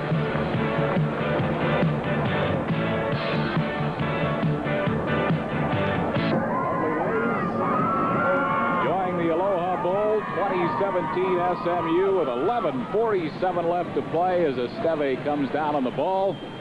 Short kickoff. This will be Alonzo Jefferson at the 9-yard line. Alonzo Jefferson penalty marker down, and Jefferson gets the 29, but Notre Dame probably is going to be penalized for an illegal block on the kickoff return.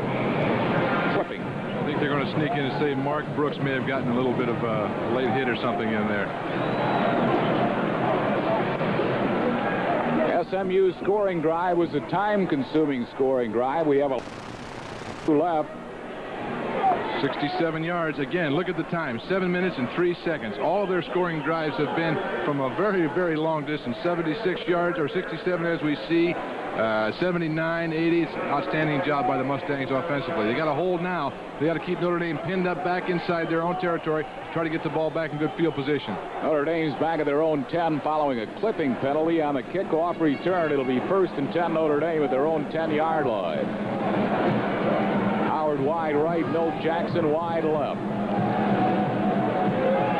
Play action fake to Pinkett, and Berline's in trouble, and Berline's scrambling, and he is going to be dragged down back at the 8-yard line by John Eichmann, the sophomore defensive tackle from Alvin, Texas. There's Eichmann, 6'5", 246 pounds. A loss of 1. It'll be 2nd down 11. Well, Berline runs the play action. He fakes to Pinkett going out to the left. Look at the good coverage now. Where there's a white jersey, there's a blue jersey. And Berline has no place to go, and he's dragged down from behind. Give 97 Tom Lineberger credit, too, for turning that play around and forcing Berline to go the opposite way where Eichmann was waiting. 2nd down, a reverse, and Brown fumbles it, and he's in big trouble and down to the 5-yard line. Brought down by Kip Case, the weak side linebacker from Dallas. A loss of 4 more brings up a 3rd down and 15. Timmy Brown comes around, and there's the pitch. It bounced off his shoulder pad there. He was lucky to get it back. By that time, the defense recovered. There you see number 44 is in there. That's Kid Case. Kid Case is in there in 31 also. Anthony Beverly did an outstanding job, the outside linebacker. So Notre Dame 3rd down and 15 from their own 5-yard line. The scrimmage by Mike Perino, the offensive right tackle, and Notre Dame will be pushed back even further, half the distance to the goal, back to the 2.5.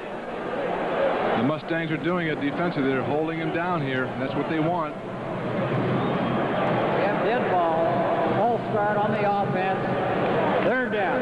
Well, if you're Notre Dame, do you run a running play and try to get some breathing room so you can get the punt away?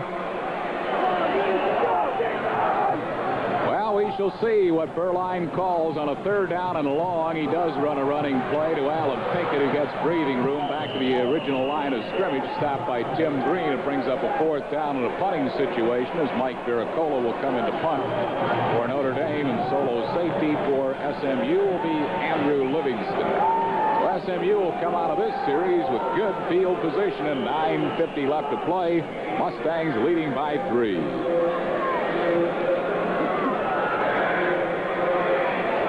Kelly will snap. Good snap, as Kevin Kelly always does. Low kickoff. This is returnable, certainly, from the 50-yard line. Livingston all the way to the Notre Dame 35-yard line, where it'll be 1st and 10 SMU at the 35. A 40-yard kickoff, 15-yard return by Livingston, but there is a penalty marker down on the play. If it's against Notre Dame, SMU will decline and take the ball right where they have it in great field position. Not real good hang time by Vericola on that one, 3.06. It looked like he got it off the side of his foot.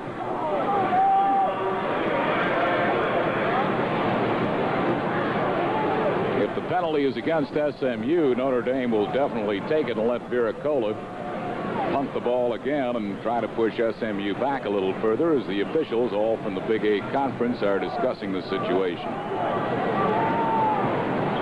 It's amazing how these penalties are starting to come quite a bit towards the end of the third quarter, into the fourth quarter. The first half was relatively penalty-free, wasn't it? It's hard to recall a whole lot of penalties. Here's Vance Carlson. Penalty against SMU. Penalties in the first half. Notre Dame had 3 for 32. SMU 2 for only 10 yards. Evidently, it came on the return. SMU will maintain possession, but they'll be backed up to midfield. So instead of starting from the Notre Dame 35, it'll be at midfield. Here's Vance. We have personal foul on the receiving team. It's 15-yard penalty. First down. So 1st and 10 for the Mustangs at midfield. SMU leading 20-17. 9:28 left to play. And there is a timeout of the action from the Aloha Bowl in Honolulu. Score, the Southern Methodist University 20 and Notre Dame 17. And we'll be back to play. 2017 SMU. They have the lead and the ball at midfield as Don King calls the signals. And off to Atkins. Atkins pulls his way for about 3 or 4 yards. Brought down on the play by Greg Kingens. With Cedric Figaro at the 46-yard line, a pickup of 4. It'll be 2nd down and 6. The Mustangs have good field position now in this drive. They want to keep pounding away, and let's get something else. Let's get another score on the board. Touchdown would be great, but a field goal will be fine also. Let's come away with something. 2nd down, 6 call. And off to the fullback, and he has good running room. And Hashaway moves his way close to a first down to the Notre Dame 40-yard line. The attendance this afternoon, 41,707, a new Aloha Bowl record. Just wanted to say, Harry, that the inside interior of that offensive line of Southern Methodist, Jackson, Campbell, and Edson are doing a great job against Griffin, the nose tackle, Kovaleski, and Larkin. They're blowing them back. You can pick up 6 yards per pop when you drive up in the middle of that line. You've got to credit those 2 guards in that center. It is a 1st and 10 SMU at the 40-yard line of Notre Dame. Mike Gann is not in the Notre Dame defensive lineup right now. Jeff Kuntz is in at one of the defensive tackle spots. Chris Jackson, the center for SMU, just called for new football.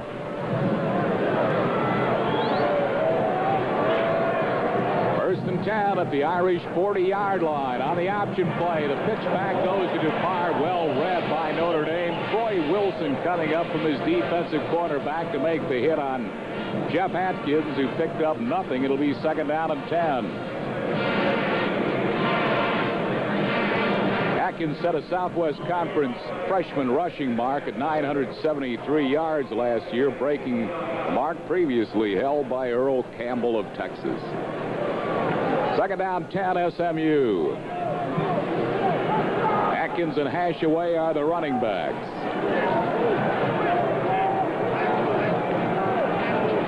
Here's Atkins. He fights his way inside the 30. Griffin finally catches him from behind at the 18-yard line, but a great effort by Jeff Atkins. Well, this is going to be a fine run. Watch it right in here. The little cross blocking by the interior of the line. Here comes Atkins. He takes a shot right there. He bounces off. He keeps his feet moving. He gets by a couple of defenders. There he is, big number 94 coming in there to make the takedown. Watch banks right here. Now let's see what happens. He's coming down the line of scrimmage. Looks like he's in good position. He gets taken on right there by number, I think it's 8, Gary Hashaway, knocks him down. And that's Ron Weisenhofer, who he runs right through. Here's a pitch back to Reggie Dupart, who squirts his way close to a first down inside the Notre Dame 10-yard line to about the 8. SMU with a 3-point lead, 7:09 left to play. Let's pause 5 seconds for station identification. This is the TCS Metro Sports Television Network. KPLR TV, Channel 11, St. Louis. Gary Faust concerned on the Notre Dame sideline. The ball is at the inside the Notre Dame 8-yard line. First down and goal to go SMU. King calling the signals. King on the option play. Here's Reggie Dupart. He's down to the 2-yard line before he is brought down. Reggie Dupart to the Notre Dame 2, where it'll be second down and goal to go. Dupart, all Southwest Conference as a sophomore and junior. Watch Reggie right here now. A little fake in here to your fullback into Hashaway right there. You flip the ball out off of Banks, who comes in, doesn't know quite. There's Balish is there to make the stop. Good execution again by Southern Methodist University. Second down and goal to go. At the 2-yard line of Notre Dame. Reggie Dupart, touchdown Southern Methodist. Dupart from 2 yards out, of the Mustangs have opened up a 9-point lead with the extra point coming. We have just 6:13 left to play. Dupart, who had 16 rushing touchdowns during the regular season. Nothing fancy here. You hand it off to Dupart. You're running behind Campbell and Roy Dunn right there. He's in for the touchdown. Every key situation so far in the second half, when SMU has had to come up with a down yardage for a first down or a touchdown, they've come in behind Roy Dunn and Andrew Campbell. Good blocking by those 2 big horses up front. Dale Hellestray will snap. Dodge Carter will hold. Brandy Brownlee will attempt the extra point for SMU. It's spotted. There is a whistle, however.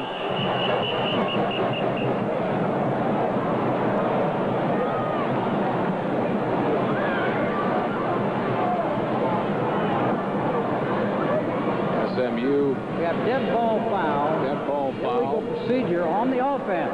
5-yard penalty. On the offense. That'll move it back 5 yards on the conversion attempt. Let's look at the touchdown by Dupart again.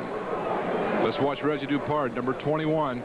The junior running back, tailback. Here he comes. He's coming inside. You see the fine blocking in there by Roy Dunn, 79, and Andrew Campbell, 67, and he just powers himself right through. That gets over Joe Johnson, number 27, the strong safety for Notre Dame. 5-yard penalty, not costly on an extra point attempt.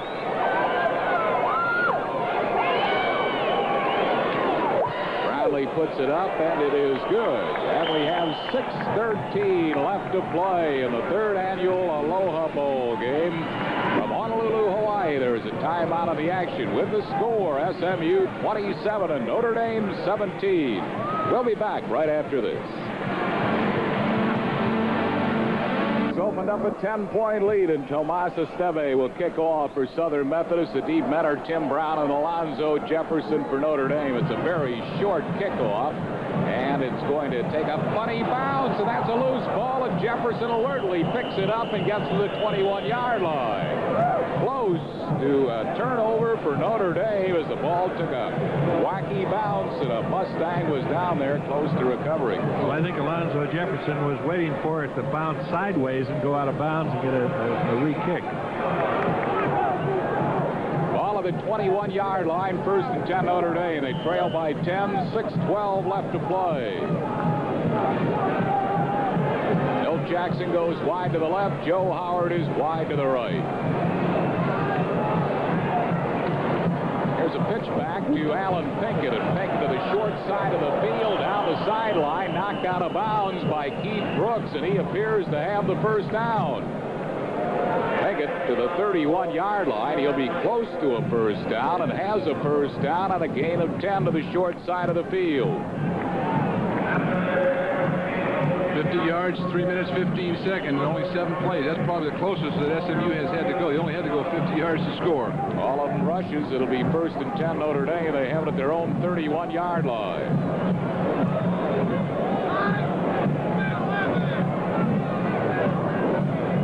Erline calls the signal.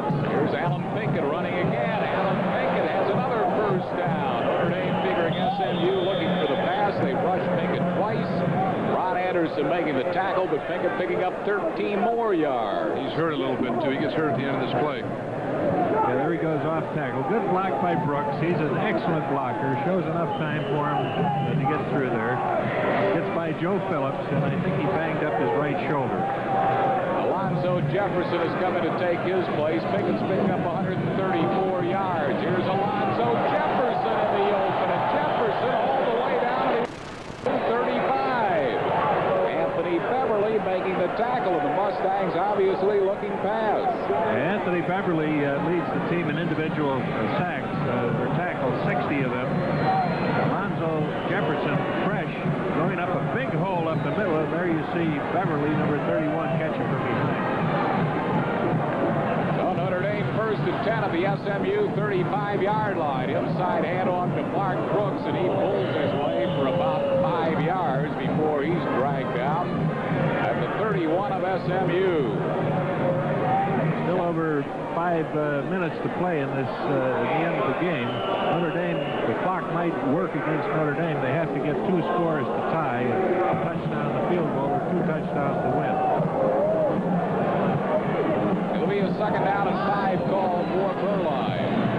Delay to Alonzo Jefferson. He has the first down to the 21-yard line of SMU. Alonzo Jefferson picked up 112 during the regular season, has had a good rushing day. Notre Dame opening up gaping holes here, as you can see. Good blocking up there by Scannell and Ron Plants. 1st and 10 Notre Dame at the 21-yard line of SMU. Here's a handoff to Mark Brooks. Nothing there. He gets maybe a yard, and that is all. Brooks stacked up on the play at the 20-yard line by nose guard Jerry Ball. 2nd down and 9. Notre Dame at the 20-yard line of SMU. 4:28 and counting. SMU leading by 10.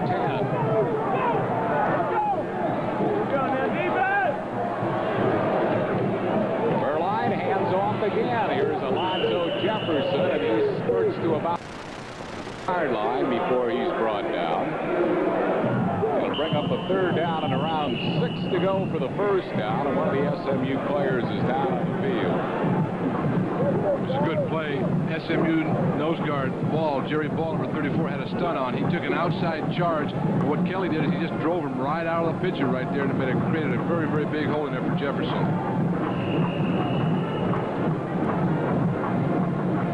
Can't tell who the Mustang player is down. Ball is at the SMU 17-yard line, certainly within cut. Hand off to Brooks, and Brooks fights for about 3.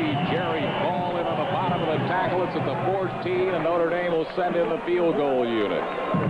Alan Pinkett, the report is, will not see action the rest of the game. The fine tailback for Notre Dame has a separated left shoulder. Pinkett finished today with 134 rushing yards and also caught a touchdown pass. This will be a 32-yard field goal attempt by John Carney. Kevin Kelly to snap. Miracola puts it down. Carney's kick is in the air, and it is good, and Notre Dame pulls to within 7. 3:15 left to play in the game. SMU leading by a score of 27-20. John Carney, who is 17 for 19 in field goals this year, tacks on a 30. SMU leading 27-20, just 3:15 remaining. SMU is looking for the onside kick. They have 9 men between the 45 and the 50-yard line. Notre Dame does have time to kick off if they could stop an SMU drive, and he's going to kick it deep, and it's going to go into the end zone. SMU SMU will bring it back out 1st and 10 at their own 20-yard line. Only 2 men back there. Might have been a good opportunity for that pop-up punt that's a free ball or kickoff. But it'll be 1st and 10 for the Mustangs at their own 20-yard line. For Notre Dame, an important defensive series. If they are to get the ball back, they must stop SMU, which they haven't been able to do. The Mustangs leading 27-20. There's a scoring drive, 65 yards, a little under 3 minutes, 9 plays, 9 rushes, no passes. Most of that picked up by Alonzo Jefferson, filling in for the injured Alan Pinkin. Don King will try to keep this ball on the ground and use the clock with 3:15 left to play. Hand off to Atkins, and Atkins picks his way for about 2, and that's all, to the 22-yard line. Stopped by Robert Banks. And 4 yards, another outstanding year for the junior tailback. Also caught a touchdown pass. The good citizens of Sterling, Virginia, make its hometown, raise funds to send Alan's mom over to the Aloha Bowl. She's enjoying her time here in Aloha. Forced Notre Dame to take some unwanted timeouts. Their ball carriers want to stay inbound. Absolutely. Ashaway and Dupard are the setbacks behind Don King. Dupard on a misdirection. He gets about 3 yards. Looked like he had some running room, and then it closed in a hurry, and Notre Dame will stop the clock again. With a 3rd down and 5 call, Notre Dame using their 2nd timeout. They have 1 remaining, 2:59 left. Field position with not a lot of time and only 1 timeout. It's going to be tough. Here we see Don King talking with Coach Bobby Collins and his staff. Well, of course, this is the key play of the game. Notre Dame having used 2 timeouts in this drive. If they don't stop them right here, then they're in serious trouble with 1 left. A timeout of the action with the score. SMU 27 and Notre Dame 20. We'll be back right after this. A critical 3rd down play at the 3rd annual Aloha Bowl. 3rd down and about 4.5 to go for the 1st down. 2:59 remaining. SMU leading by 7. King calling the signals. He'll call on Dupard, and he does not get the 1st down, and Notre Dame will get the ball back. Mike Kovaleski making the tackle of Dupard after a gain of just a couple of yards. And SMU will have to punt it away, and Notre Dame will have 2 minutes and 53 seconds on the clock to do something with it, and Notre Dame apparently used up their last timeout. Dodge Carter will kick. Joe Howard back in solo safety for Notre Dame. His up man is Troy Wilson, and Notre Dame should come out of this with decent field position. Player to watch on this is number 1. He's on the right corner. Mike Haywood. He blocked 1 punt and partially blocked another punt this year. You don't want to take a chance of roughing the punter, and so Haywood does not charge. And this time he picked a great time to get away his best punt of the day. Joe Howard inside the 20, and Joe Howard to the 22-yard line. Dodge Carter, who had not punted well, got off his by far best punt of the game. A 53-yard punt, a 3-yard return. Great punt by the young man. He changed a couple of earlier in the ball game. He didn't get some good hang time or good distance, but when the Mustangs needed him, he booted that one out there. Great punt, Dodge.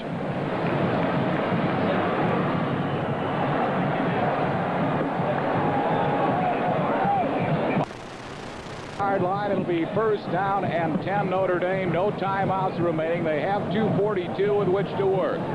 Play action. In trouble is Burline. Gets it away. A wobbly pass incomplete, intended for Alonzo Jefferson on a screen.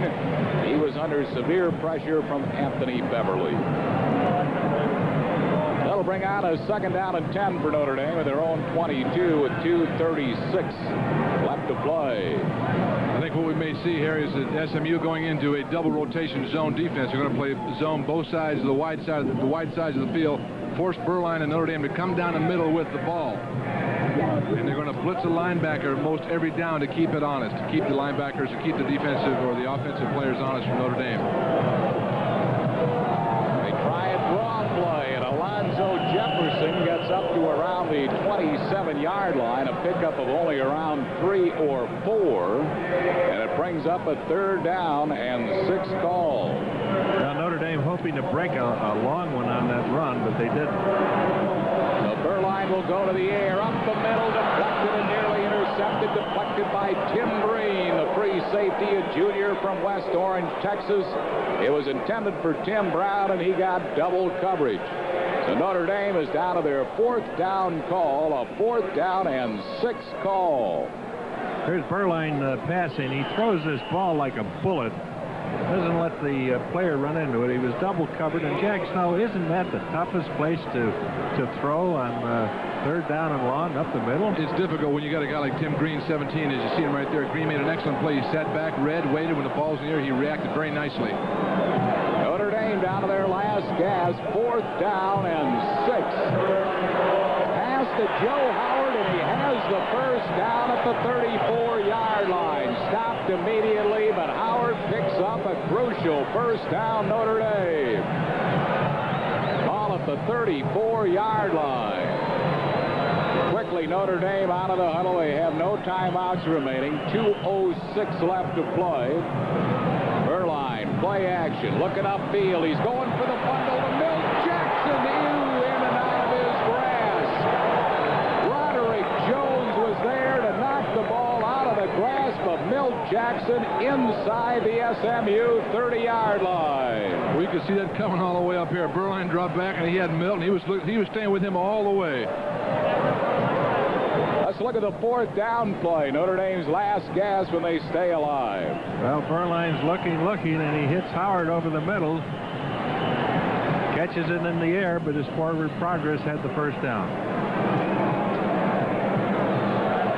It'll be 2nd down and 10, Notre Dame. The clock is stopped with 1:57 remaining to be played. SMU leading by 7, 27-20.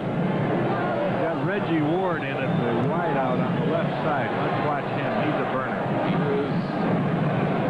But they hand off to Alonzo Jefferson, who gets over the 40 to about the 43-yard line. It'll be 3rd down and about 2 to go for a 1st down.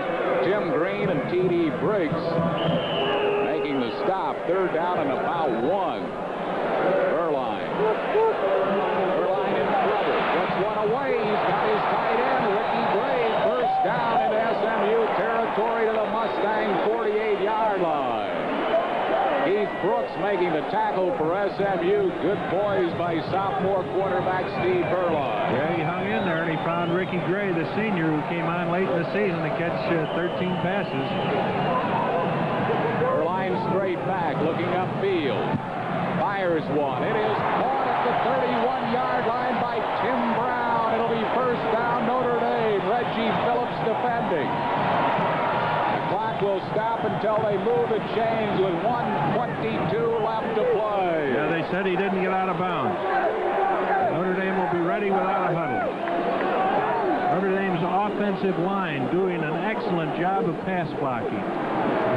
SMU only rushing 3 men. There, that 4 or 5 of them that time. In and out of the grasp of tight end Mark Bavaro. Keith Brooks defending on the play for SMU, but it'll give Notre Dame a chance to huddle and stop the clock with 1:15 left to play.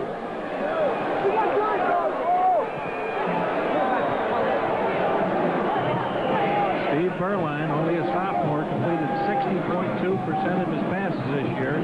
That broke records established by Angelo Bertelli and Joe Theismann. That'll be a 2nd down and 10 call. 1:15 left in the 3rd annual Aloha Bowl. Berline in trouble. He's going to scramble. He has some running room, and he will get inside the 20 to the SMU 18-yard line.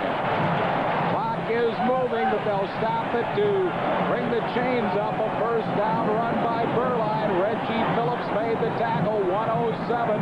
Bobby Collins and Jerry Faust in a thriller at the Aloha Bowl.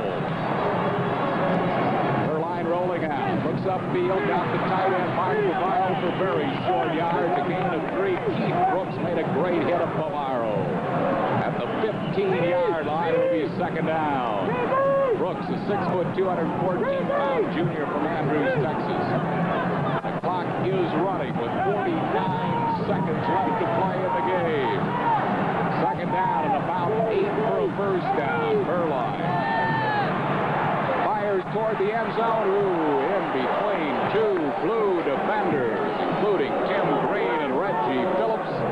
Joe Howard, I guess, was the intended receiver, but it was closer to the Mustangs than it was to the Irish. Third down. SMU's doing a smart thing in that secondary. They're dropping back. They're keeping everything in front of them. Once the receiver makes his break and starts to come back, they're coming back, but they're not coming back hard enough that if they should have to tackle and miss, it'll mean a touchdown. So they're keeping everything in front, keeping that little bit of a cushion. If they're going to get it, let them catch it in front of you, then we'll make a good, sure tackle. Well, Notre Dame 2 wide receivers, Reggie Ward and Timmy Brown in there. They've got speed to burn, and their good receivers are both on the wide-out position. Third down call. 37 seconds left to play. Burline straight back. Has time again. Looking to the end zone. It is incomplete. Incomplete. It was intended for Tim Brown. Tim Green defending on the play. Ball bounced in the air and off Tim Brown. Let's watch it on isolation. Well, that's Timmy Brown. Gets by the linebacker there. Gets out to the left. Good pass by Burline. There's Timmy Green right there. The ball hit the ground. It's a good job by Green coming in late. He's got his eyeball tattooed on that football there, and he almost picks it off. So it boils down to this play. Fourth down, 30 seconds left to play in the game. SMU leading by 7. Notre Dame's last shot at this third annual Aloha Bowl, and Burline makes the call. Burline has some time. He's buying some time. He's got a man. Overshot him. Milt Jackson was open in the end zone, but Burline overshot him, and SMU is going to win the third annual Aloha Bowl game. He had Jackson. I'll tell you, Harry, Jackson ran a square end around. He's looking for the curl to pick up the first down. Burline didn't give it to him.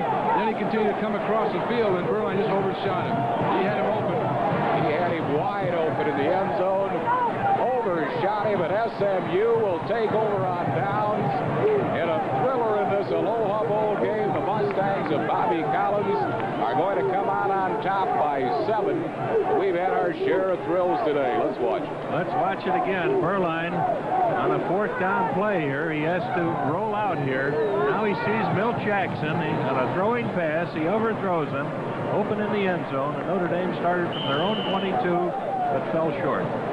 SMU now will just eat out the clock. They only need to down the ball one time, and this game will be history, and it has been a thriller. From Aloha Stadium in Honolulu, the Mustangs, co-Southwest Conference champs, will win by 7 over Notre Dame. An entertaining game for the Aloha Bowl. Both teams performing exceptionally well. So the seconds are ticking away, and this one is history.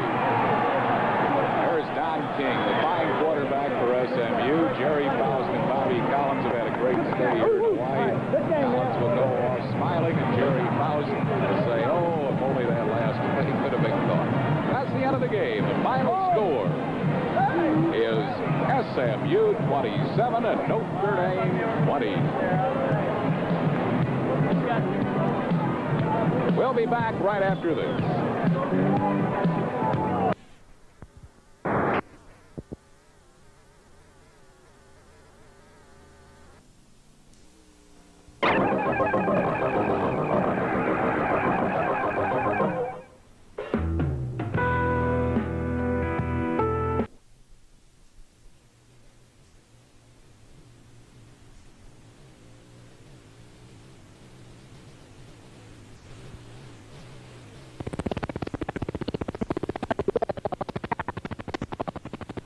Like a while back, I noticed I had some flakes. So naturally, I started using Head & Shoulders. Of course, it helps keep the flakes away. And if it leaves my hair looking like this, why mess with a good thing? Head & Shoulders changes dandruff problems Into beautiful hair. This Friday night, the Winter X Games begin. Full speed ahead, Mr. Sulu. First up at 8:30, take off with Border X action. One bad jump for man and one super bad jump for mankind. Followed by some intense slopestyle competition. Shred it up, Daddy. Shred it up. 5 days of ice-cold competition. The Winter X Games, Friday night at 8:30 on ESPN. Presented by Mountain Dew.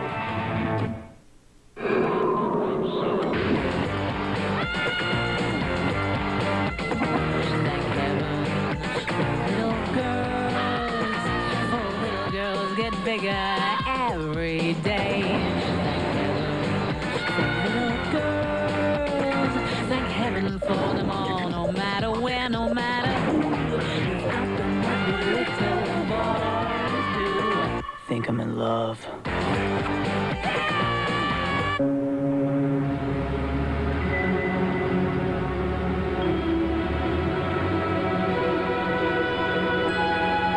What if nothing stood between you and where you needed to go?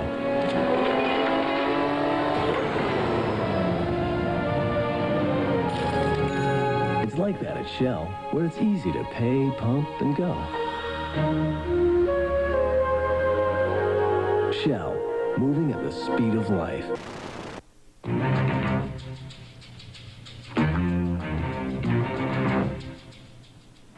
Sanders set behind Roger Staubach. Now, here's the handoff and a reverse, the fumble in the backfield.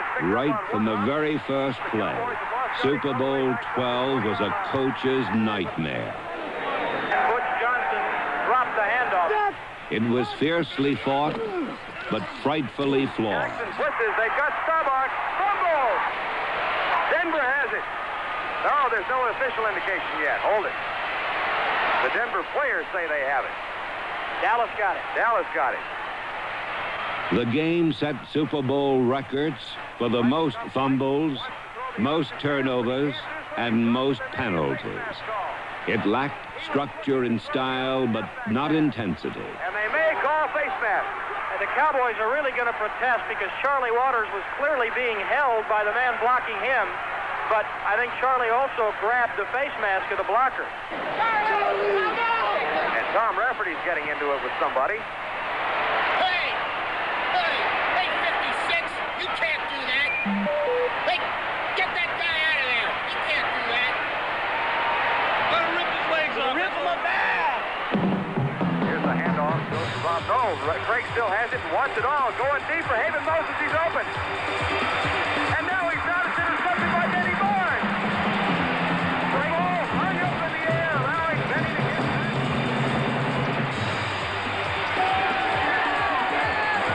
Staubach flips to the left side, fires deep for Dupree at the 10. Billy Joe fumbles the ball. It is recovered down at the 15-yard line by the Broncos. And now what an emotional game. Now it's swinging back the other way. Morton, play action, back to pass. Sets it again. Mark Washington to the 40, to the 50. Down the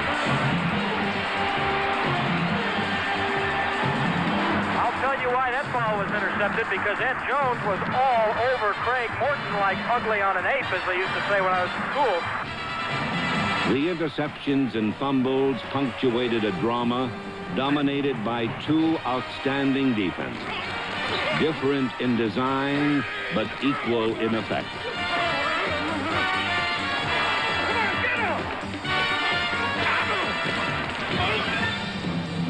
Denver's emotional Orange Crush defense buried the Cowboys under an angry avalanche of swarming defenders.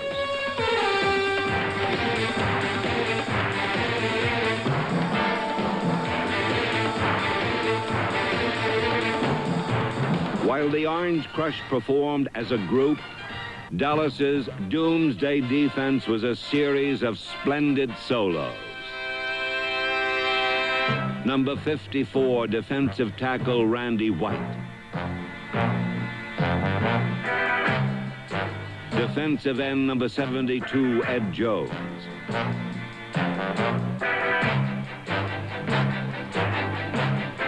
Defensive end Harvey Martin, number 79. While Dallas went after Craig Morton with its front four, Denver used its linebackers to lead the assault on Roger Staubach. The Bronco linebackers disrupted the Dallas offense with a daring variety of blitzes. and Starback was sacked 4 times in the first half.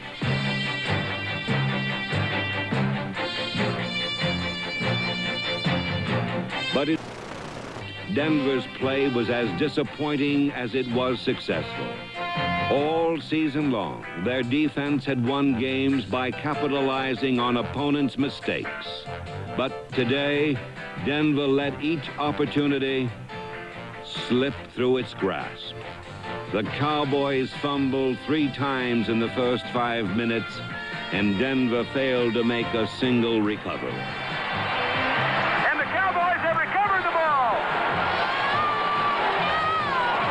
This one simple fact tipped the balance of the game in the Cowboys' favor. Their defense made the big plays that Denver's did not.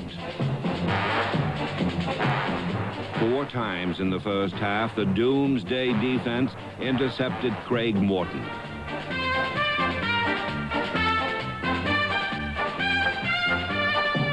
Denver's offense passed out gifts like a department store Santa Claus, and the hustling Cowboys gleefully scooped up the goodies.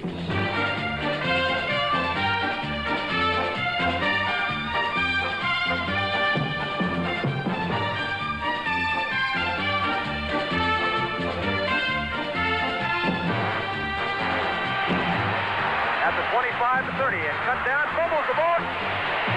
Cowboys recover. Are you believing this? That's 6 turnovers in the first half for the Denver Broncos. Well, there are going to be so many things to talk about when this was over. Dallas's offense managed to convert 3 of the turnovers into scores. 2 of them resulted in field goals. And after 1 interception, the Cowboys gained possession of the ball on the Denver 25. And from there, Tony Dorsett, number 33, led them to the first touchdown of the game.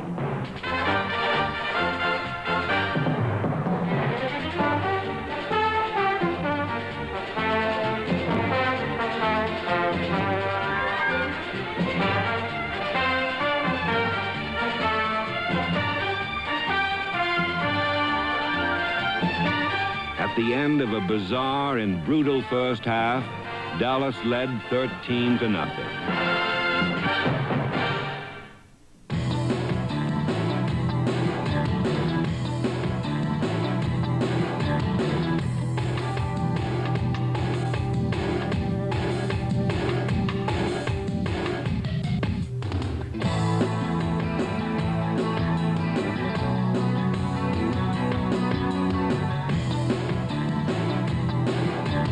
Fine food, good friends, fun times. There's room for everyone at Sweet Nine Lounge.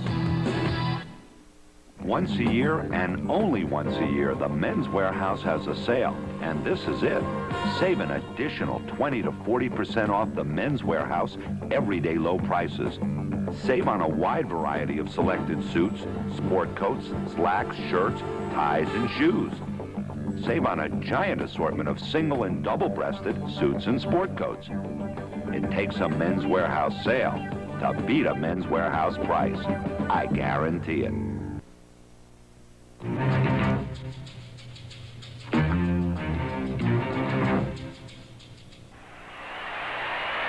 At the beginning